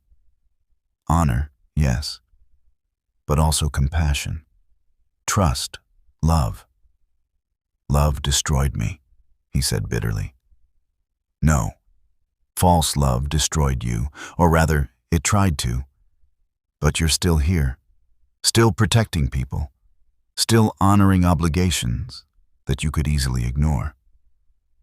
She touched his arm, feeling him tense beneath her fingers. Still caring, despite every effort not to. He turned to face her, and the naked longing in his eyes took her breath away. You are too good to be tied to a man who failed his honor once, he said quietly. Too good to be dragged into scandals that aren't yours, to become collateral damage in Isadora's war against me. You deserve better than what I can offer. And what can you offer? Duty, protection, A generous settlement when this is over. His voice was hollow. But not what you deserve. Not love untainted by past failures. Not a man who can trust himself not to fail you the way I've failed everyone else. You haven't failed me, Audrey said. You've given me shelter when I had none. Respect when the world offered only contempt. You've worked beside me. Trusted me with your family's history. Defended me against Isadora's poison. She stepped closer, close enough that she could feel the warmth radiating from him. The only way you could fail me now is by pushing me away out of fear. I'm not afraid. But his voice shook. You're terrified. Of trusting again, of caring again, of giving someone the power to hurt you. Her hand found his, their fingers intertwining. But I'm not Catherine. I'm not Marcus. And you're not the blind, trusting boy you were 5 years ago. You're stronger now, wiser, and so much more alone than you need to be. For a long moment, he simply looked at their joined hands, his throat working. I don't know how to be anything but alone anymore, he whispered. Then let me teach you. He pulled away, and Audrey felt the loss like winter wind. I need time. Time to think. Time to... He moved to the door, then paused. We'll return to Ravenswood tomorrow. This house party was a mistake. Ronan, but he was already gone, leaving her alone in the breakfast room with the torn remnants of Isadora's lies scattered across the table, and the echo of his confession hanging in the air. They did not return to Ravenswood the next day. Instead, a letter arrived from the Duchess of Richmond, one of the most powerful women in London society, requesting the Duke's presence at her annual winter ball. It was not truly a request, more a summons wrapped in elegant phrasing. And attached was a pointed postscript. Do bring Miss Marsh. I should very much like to meet her. We can decline, the Duke said, though his tone suggested he knew they couldn't. They were in the library at Thornbury Manor, preparing to depart. Audrey had barely seen him since their conversation in the breakfast room. He'd taken his meals in his room, spent his days riding alone across the frozen countryside, avoided her with the dedication of a man fleeing plague. If we decline, it will look like we're hiding, Audrey said. Isidora will claim victory. Isidora was supposed to leave. She did. But not before sending letters to half of London, I'd wager. Audrey set down the book she'd been pretending to read. We can't run from this, Ronan. We have to face it. His jaw tightened at her use of his name, but he didn't correct her. The Duchess of Richmond's ball is not simply facing it. It's walking into the lion's den. Everyone who matters will be there. Every gossip, every scandal monger, every person who's heard Isadora's lies. Then let them hear the truth. The truth is complicated. Ancient charters and historical obligations don't make for compelling defense against accusations of impropriety. Then we make it compelling. Audrey stood, crossing to where he stood by the window. Or you could simply tell them, I'm your ward. Make it official. That would silence most of the talk. You're not my ward. The legal relationship is more complex, so simplify it. Give them a story they can understand and accept. She studied his profile, the tension in his shoulders. Unless you don't want to be associated with me that publicly. He turned to her sharply. That's not... He stopped, seeming to struggle for words. Making you my ward would tie you to me indefinitely. You'd be under my authority until you married or I released you. Is that what you want? More dependence on a man you barely know? I know you better than you think. She held his gaze. And yes, If it means ending this scandal and securing both our reputations, then yes, I accept. Something flickered in his eyes, relief perhaps, or fear. Very well. I'll have the papers drawn up. We'll present you as my ward at the Duchess's ball. That should satisfy propriety. But 3 days later, as their carriage rolled toward Richmond House in London, Audrey wondered if anything could truly satisfy society's hunger for scandal. The Duchess of Richmond's ball was legendary. Hundreds of guests, the finest orchestra in England, champagne flowing like water. Audrey descended from the carriage in a gown of pale silver that Mrs. Hallowell had somehow procured, elegant but not showy, expensive but not ostentatious. The locket lay against her skin beneath the modest neckline, hidden but present. The Duke offered his arm with careful formality. Stay close to me. Don't engage with anyone Isadora has poisoned against you. We'll make our courtesy to the Duchess, be seen, and leave. But the moment they entered the ballroom, Audrey knew it wouldn't be that simple. Conversation stopped, heads turned. The whispers started immediately, a susurrus of speculation that followed them like a wave. The Duke's hand tightened fractionally on her arm, but his expression remained impassive. The Duchess of Richmond swept toward them, a regal woman in her 50s with sharp eyes that missed nothing. Cavendish, how good of you to come. Her gaze traveled to Audrey with frank appraisal. And this is the young lady causing such delicious controversy. Your Grace, may I present Miss Audrey Marsh, my ward? The Duke's voice carried, ensuring those nearby heard clearly.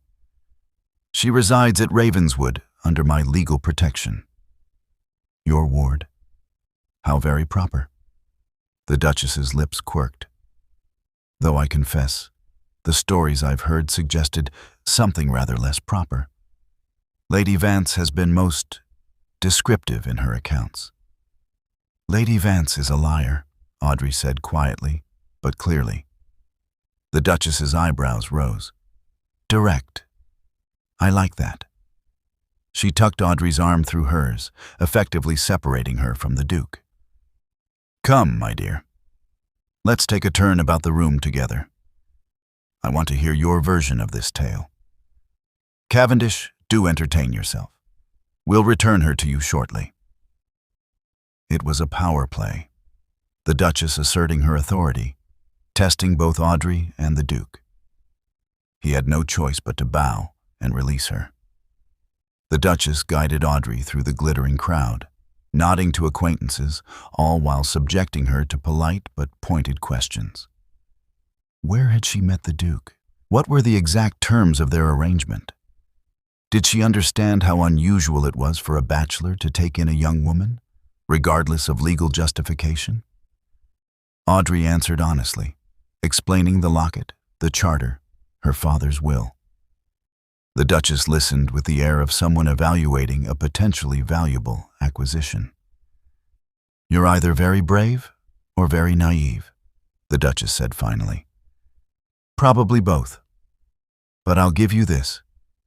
You carry yourself well for someone at the center of a scandal, not of her making. I learned from watching my stepmother, Audrey said dryly. She's an expert at creating scandals for others while maintaining her own pristine reputation. The Duchess laughed, a genuine sound. Oh, I do like you. Very well, Miss Marsh. You have my... She stopped abruptly. Her expression hardened. Audrey followed her gaze and felt her blood run cold. Isidora had just entered the ballroom on the arm of a distinguished-looking gentleman. She wore crimson, scandalous for a woman supposedly in mourning, and she carried a leather portfolio under her arm. That woman has remarkable audacity, the Duchess murmured. I didn't invite her. Isidora spotted them immediately. Her smile was triumphant as she made her way across the ballroom, her escort forgotten. The crowd parted for her, sensing drama. Your Grace, Isidora said, curtsying to the Duchess with exaggerated deference. "How kind of you to receive me. I know I wasn't on your guest list, but when I learned my dear stepdaughter would be here, I simply had to come. To support her, you understand." "I understand perfectly, Lady Vance," the Duchess said coldly. "The question is whether you understand that continuing this vendetta against Miss Marsh reflects poorly on you, not her." "Vendetta? How harsh." Isadora's eyes glittered. "I'm simply a concerned stepmother who wants society to know the truth about the girl masquerading as a respectable ward." She held up the portfolio. "I have evidence, letters, documents, proof that Miss Marsh and the Duke were carrying on an illicit relationship before my husband's death." The ballroom had gone silent. Everyone was watching now. "Those are forgeries," Audrey said steadily. "You showed similar fabrications at Thornbury Manor. They convinced no one then, and they won't convince anyone now. These are different. Better." Isidora opened the portfolio, extracting papers with a flourish. Love letters in the Duke's own hand. Receipts from a jeweler for gifts given to a Miss A.M. Hotel registers showing. Enough. The Duke's voice cut through her performance like steel through silk.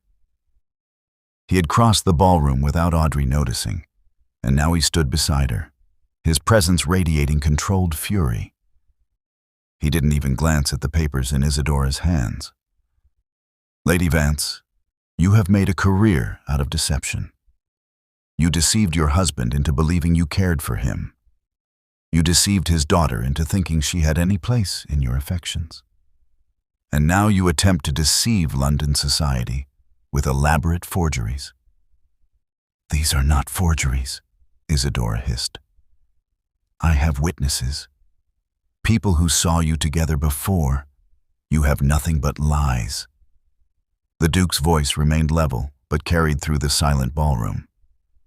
"And I have had enough of watching you attempt to destroy a woman whose only crime was inheriting something you wanted." He turned to face the assembled crowd, making no effort to lower his voice. "Miss Marsh is under my protection. Not because of any impropriety, but because her father's will placed into her possession an artifact that carries with it specific legal obligations for my family. These obligations have existed for 2 centuries. They are documented, verified, and entirely above reproach. Legal obligations don't require her to live in your household," someone called out. "No," the Duke agreed, "but honor does.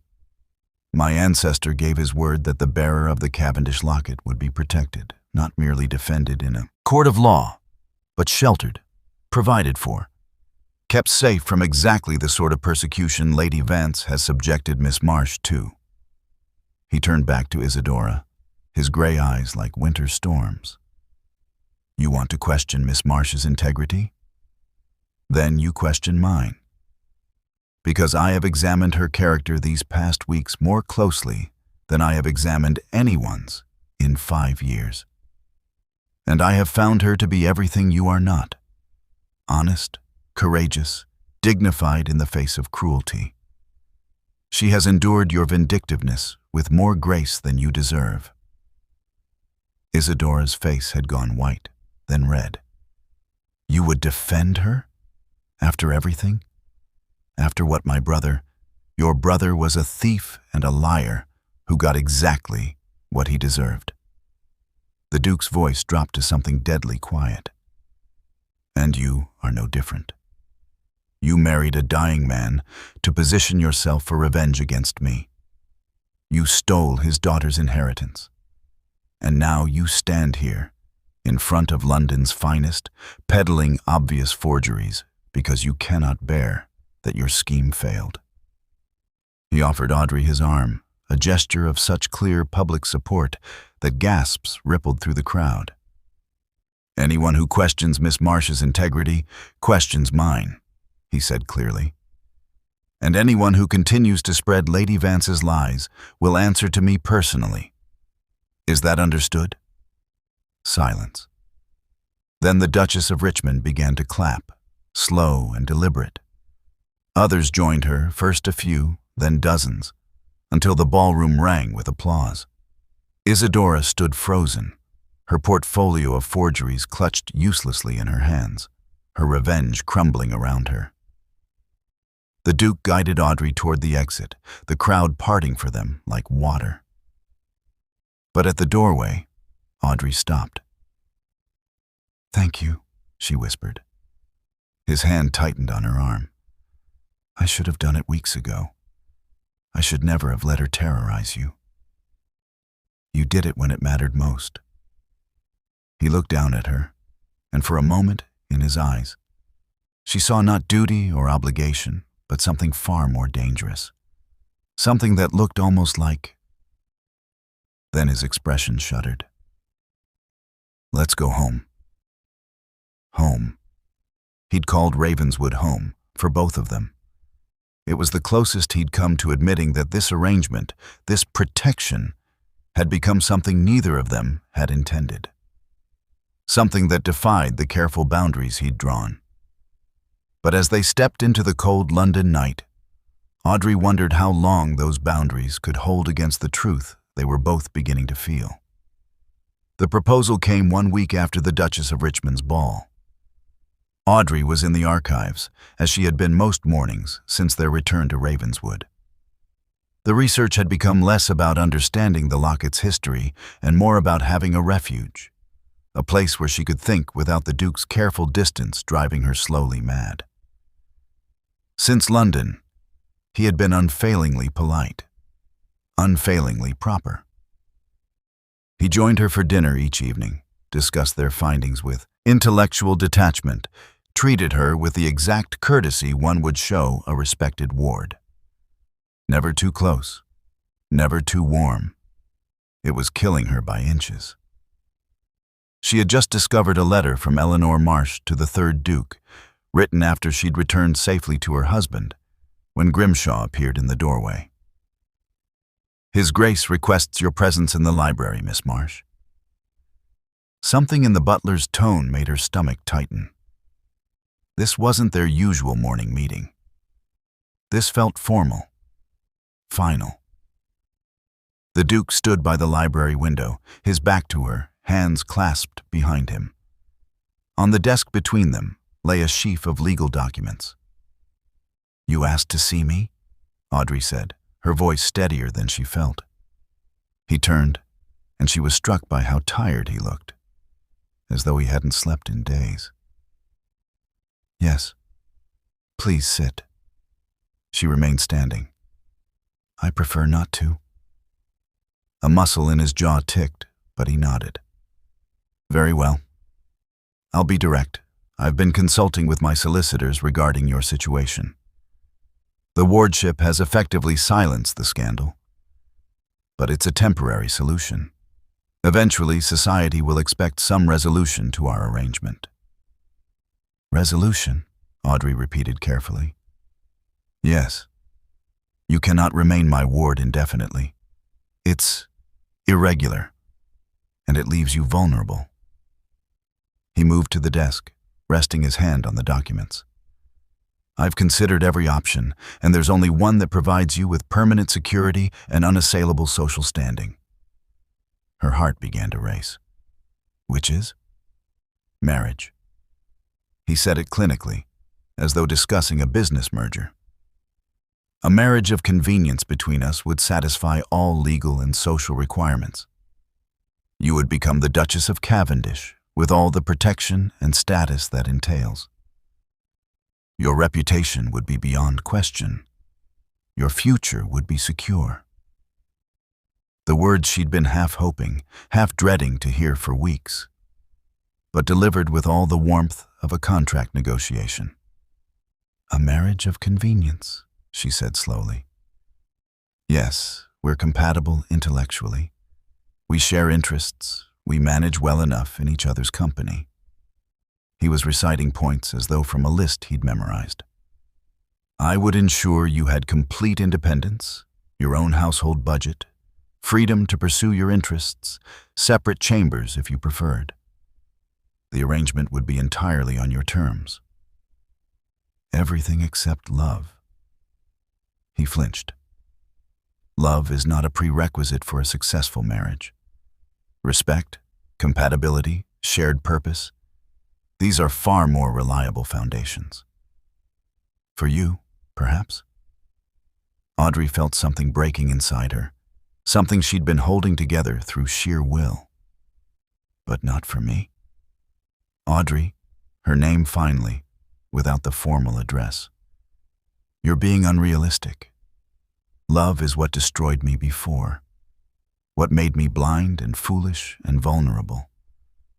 I'm offering you something far more valuable, security without the risk of heartbreak. You're offering me a cage. She moved closer to the desk, her hands trembling. A gilded, respectable cage, where I'd spend the rest of my life watching you keep me at arm's length, treating me with polite distance while we both pretend that this is enough. It could be enough, he insisted. Given time, affection could develop. Partnership. Something stable and lasting.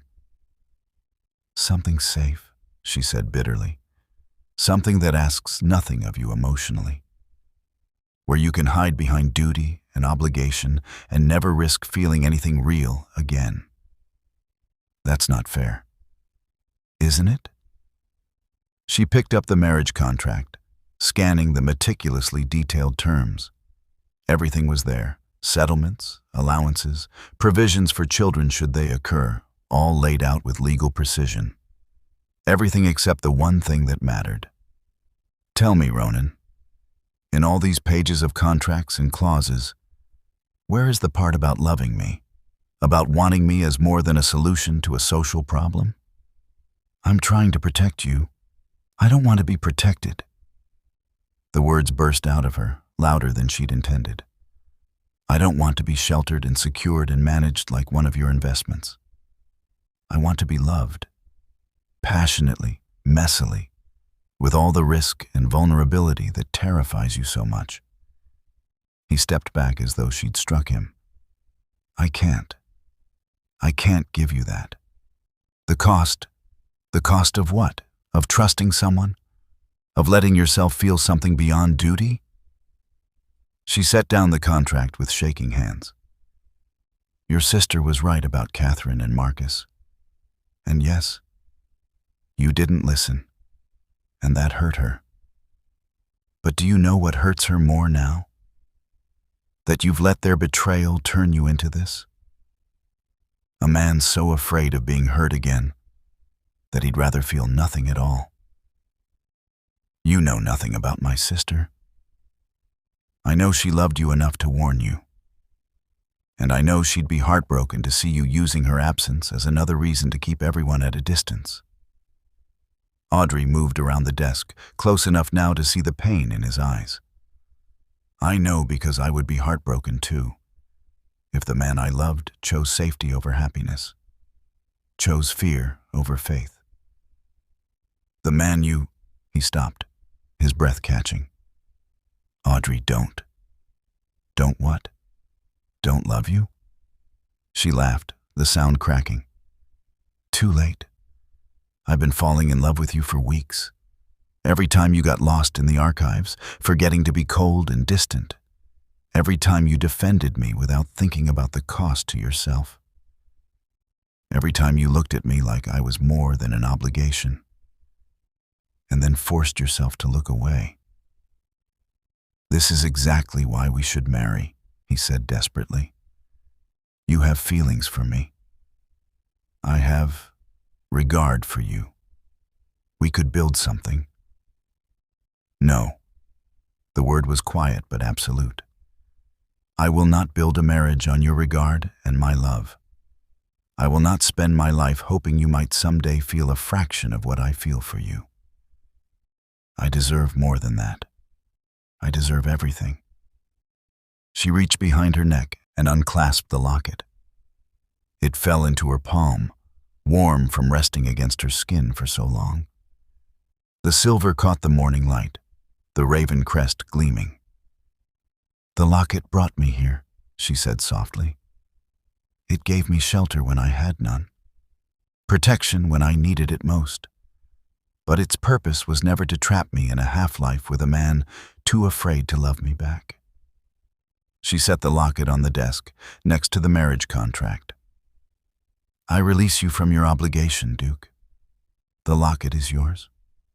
The charter is fulfilled. I'll leave Ravenswood by the end of the week." His face had gone white. "Where will you go?" "I don't know." And it was terrifying and liberating all at once. "Perhaps I'll find a position as a governess or a companion. Or perhaps I'll use the skills I've learned in your archives to offer my services as a researcher. I'll manage. I'm stronger than I was when I arrived here." "Audrey, you're being rash. You have no money, no connections." "I have myself." She met his eyes, letting him see the determination in hers. "And I'd rather face an uncertain future alone than a certain future in a marriage where only one of us is willing to risk everything. I'm offering you everything I can give. Then it's not enough." The words hung between them, brutal in their honesty. "I love you, Ronan. I love your brilliance and your wounded honor, and the way you pretend not to care while caring desperately about everything. I love how you've tried so hard to keep your distance and failed a little more each day. I even love your stubbornness, though right now, it's breaking my heart." Tears were streaming down her face now, but she didn't wipe them away. "But I will not marry a man who offers me security instead of love, who proposes out of duty instead of desire, who sees marriage to me as a problem solved rather than a life shared." She picked up the marriage contract and set it in his hands. "Find someone who will accept this. Someone who wants safety more than passion. It's not me. Audrey, please. I'll be in my rooms, packing." She moved toward the door, then paused without turning back. "For what it's worth, you didn't fail me. You saved me. You gave me shelter and respect and showed me what it feels like to be valued. You helped me find strength I didn't know I had. I'll be grateful for that, for the rest of my life." "Then stay," he said hoarsely. "If you're grateful, if you have feelings for me, then stay. Let me take care of you." "No," she turned to face him one last time. "Because taking care of me isn't the same as loving me. And I finally love myself enough to know the difference." She left him standing in the library, surrounded by centuries of Cavendish history, holding a contract for a marriage that would never happen, and staring at a locket that had brought them together, but couldn't keep them that way.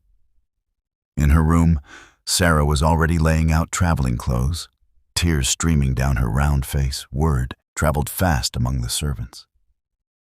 "Oh, miss," Sarah whispered. "Are you certain?" Was she? Audrey looked around the beautiful suite that had been her sanctuary for months. Thought about the archives where she discovered her love of historical research.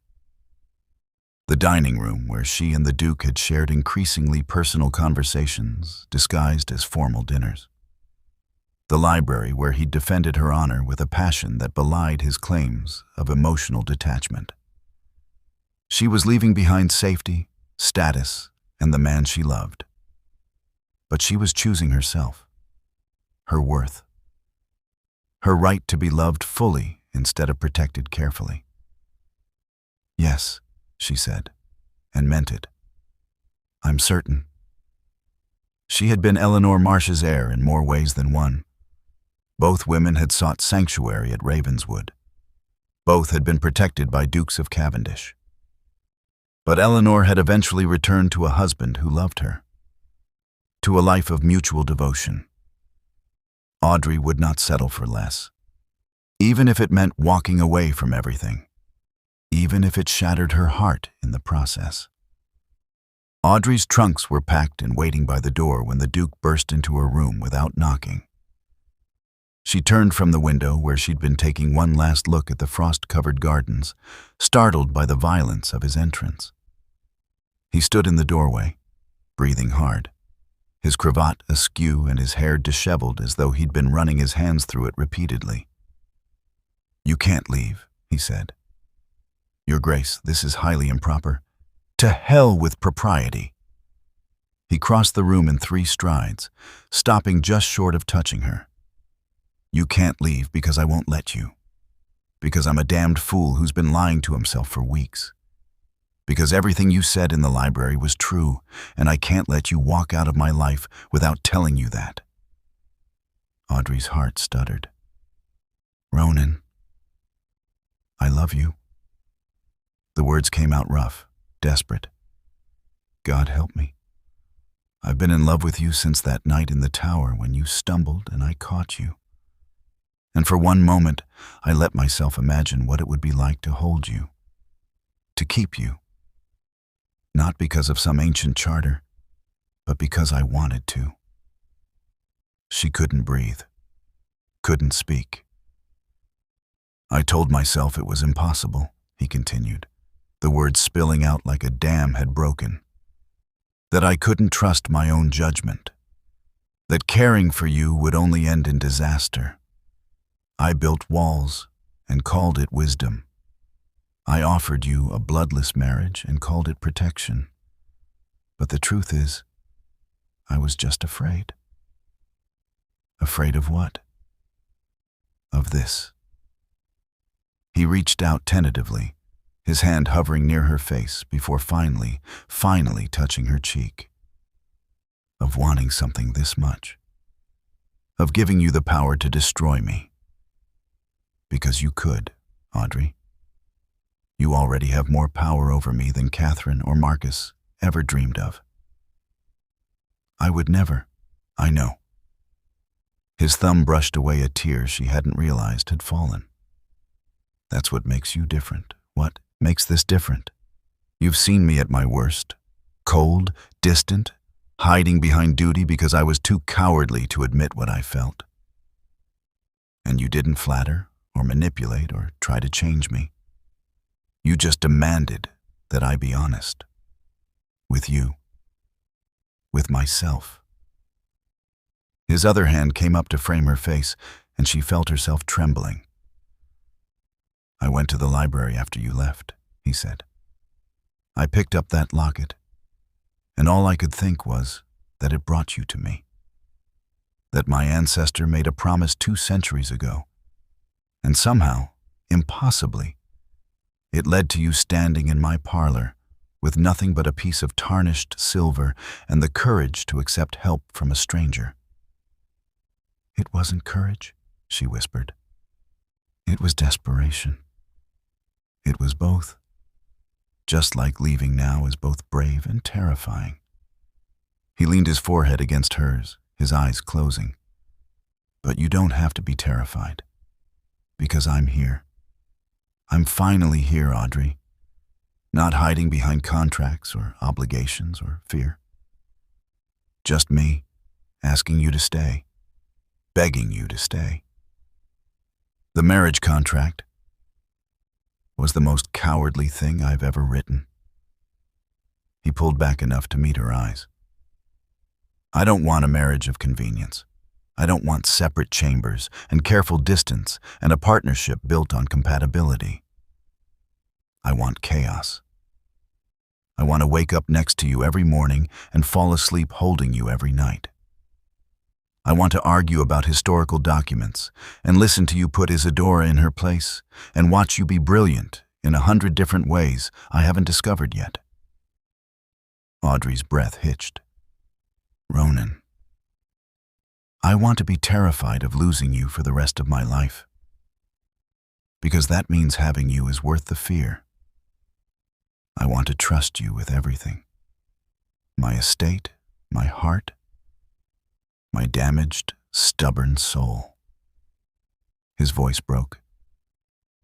I want to love you the way you deserve to be loved. Completely. Recklessly. With everything I am. You already do, she said through her tears.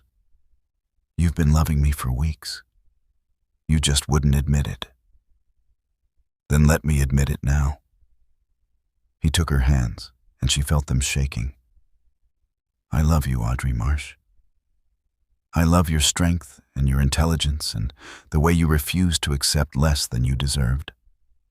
I love that you walked away from me when I was too blind to see what I was throwing away.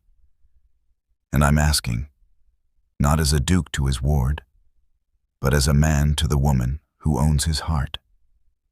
Will you marry me? Not for convenience, she said, needing to hear him say it. Not for convenience. Not for obligation or society or protection. He dropped to one knee before her, still holding her hands. For love. Only for love. Because living without you isn't safety, Audrey. It's just a different kind of ruin. She pulled him to his feet, unable to bear the sight of him kneeling, and threw her arms around his neck. Yes. Yes, you impossible, stubborn man. Yes. His arms came around her, crushing her against him, and for the first time since she'd known him, he held nothing back. She felt the desperation in his grip, the relief shuddering through him, the raw emotion he'd been restraining for so long, finally set free. I thought I'd lost you, he murmured into her hair. I thought my cowardice had cost me everything that mattered.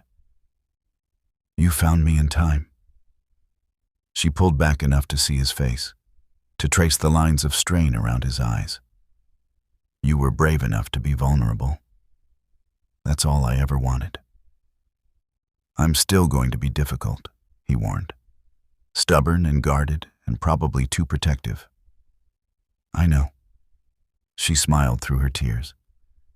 And I'm going to challenge you and refuse to let you hide and demand that you keep choosing love over fear. Every single day. Every single day, he agreed. And then he kissed her. It was nothing like the careful, controlled man who'd kept her at arm's length for months.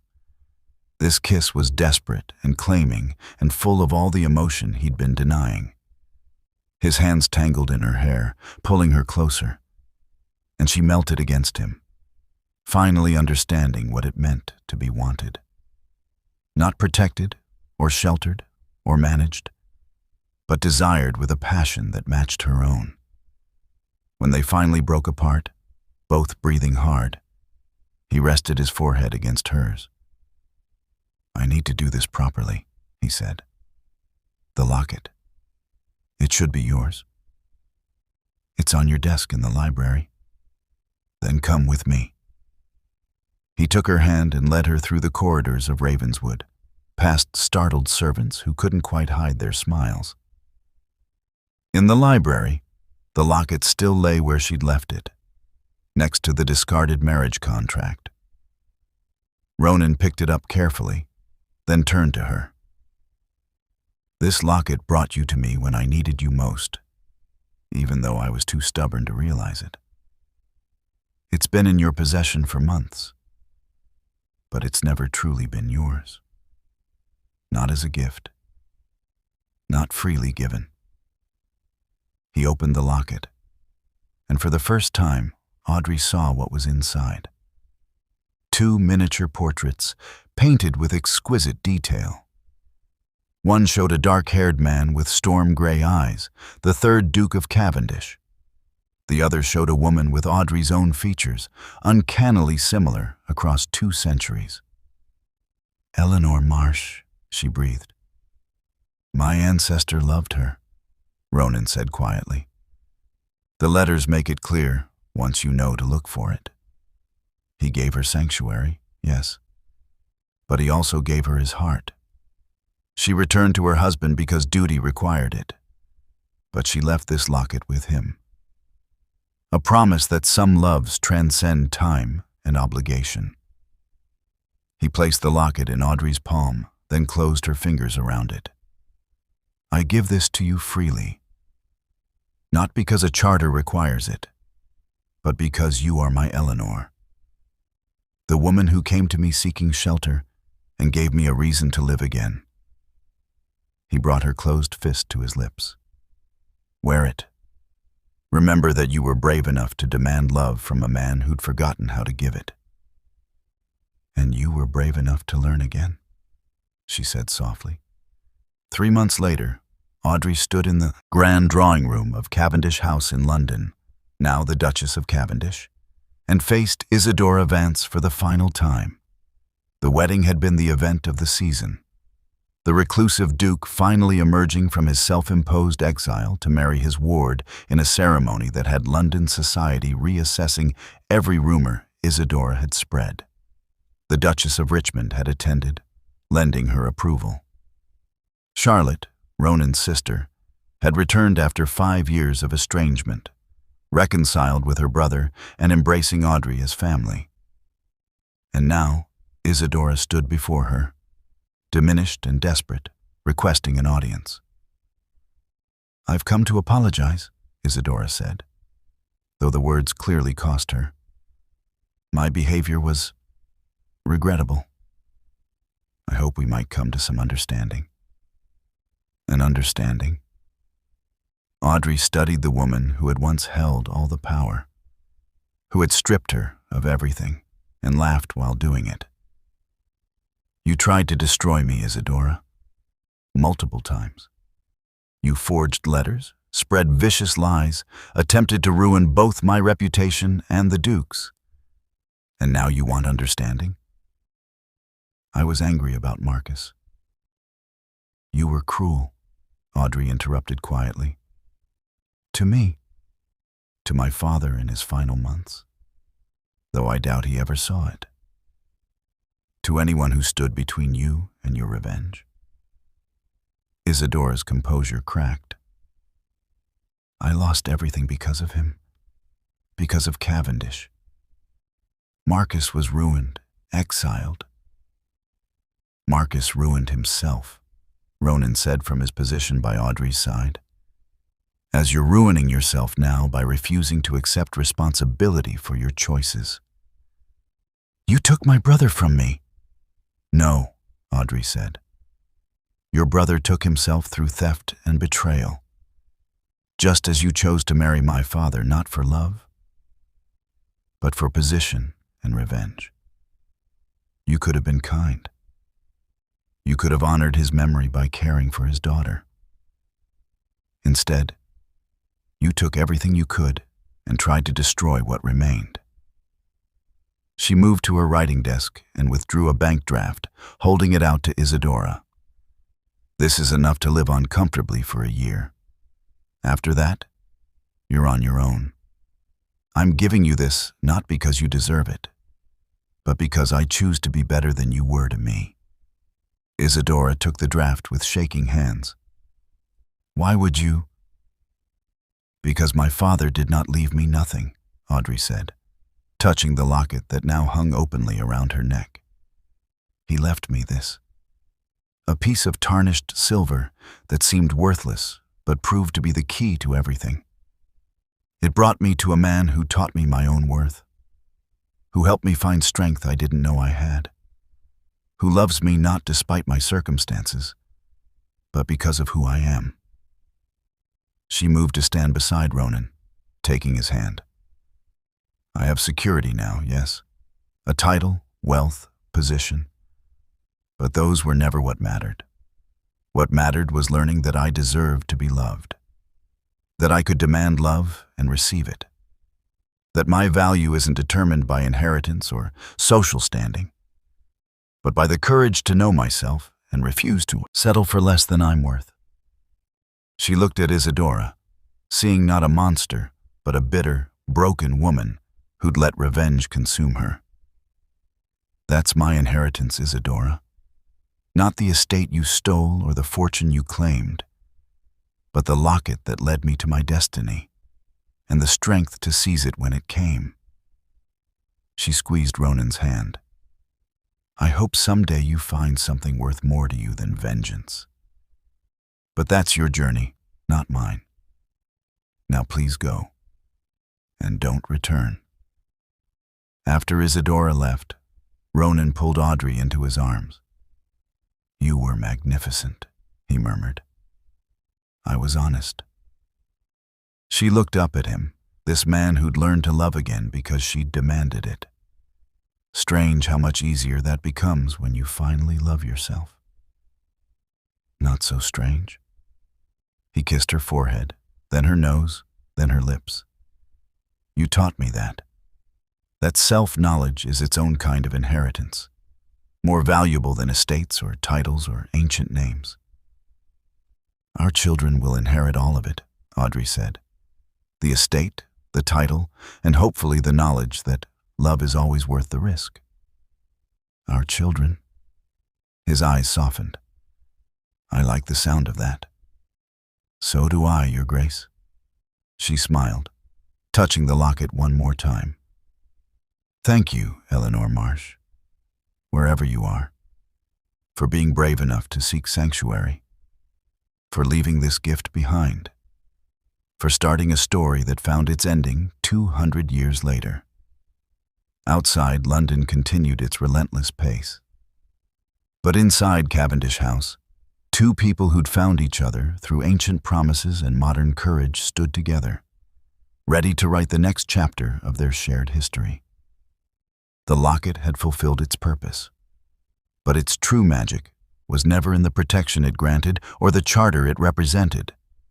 It was in bringing two wounded souls together and giving them the chance to heal each other, to choose love over fear, to become more than they'd ever thought possible.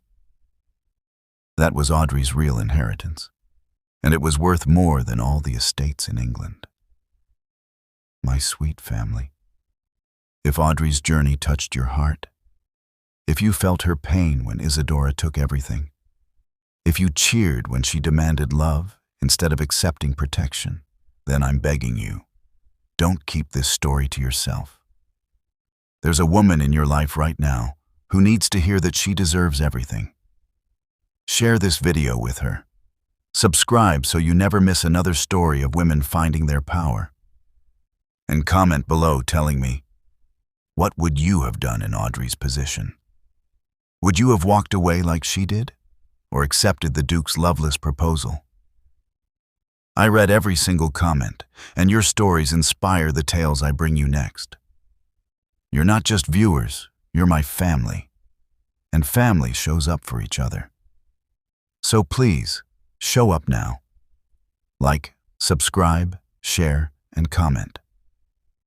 Let's prove that stories about strong women who know their worth will always matter. I'll see you in the next tale, my beautiful family. Until then, remember, you deserve to be loved, not just protected. At the end of this video, you'll see a suggestion for another powerful story from our channel. Click it and let yourself be surprised by even more unforgettable emotions with love. The Victorian Royal Stories team.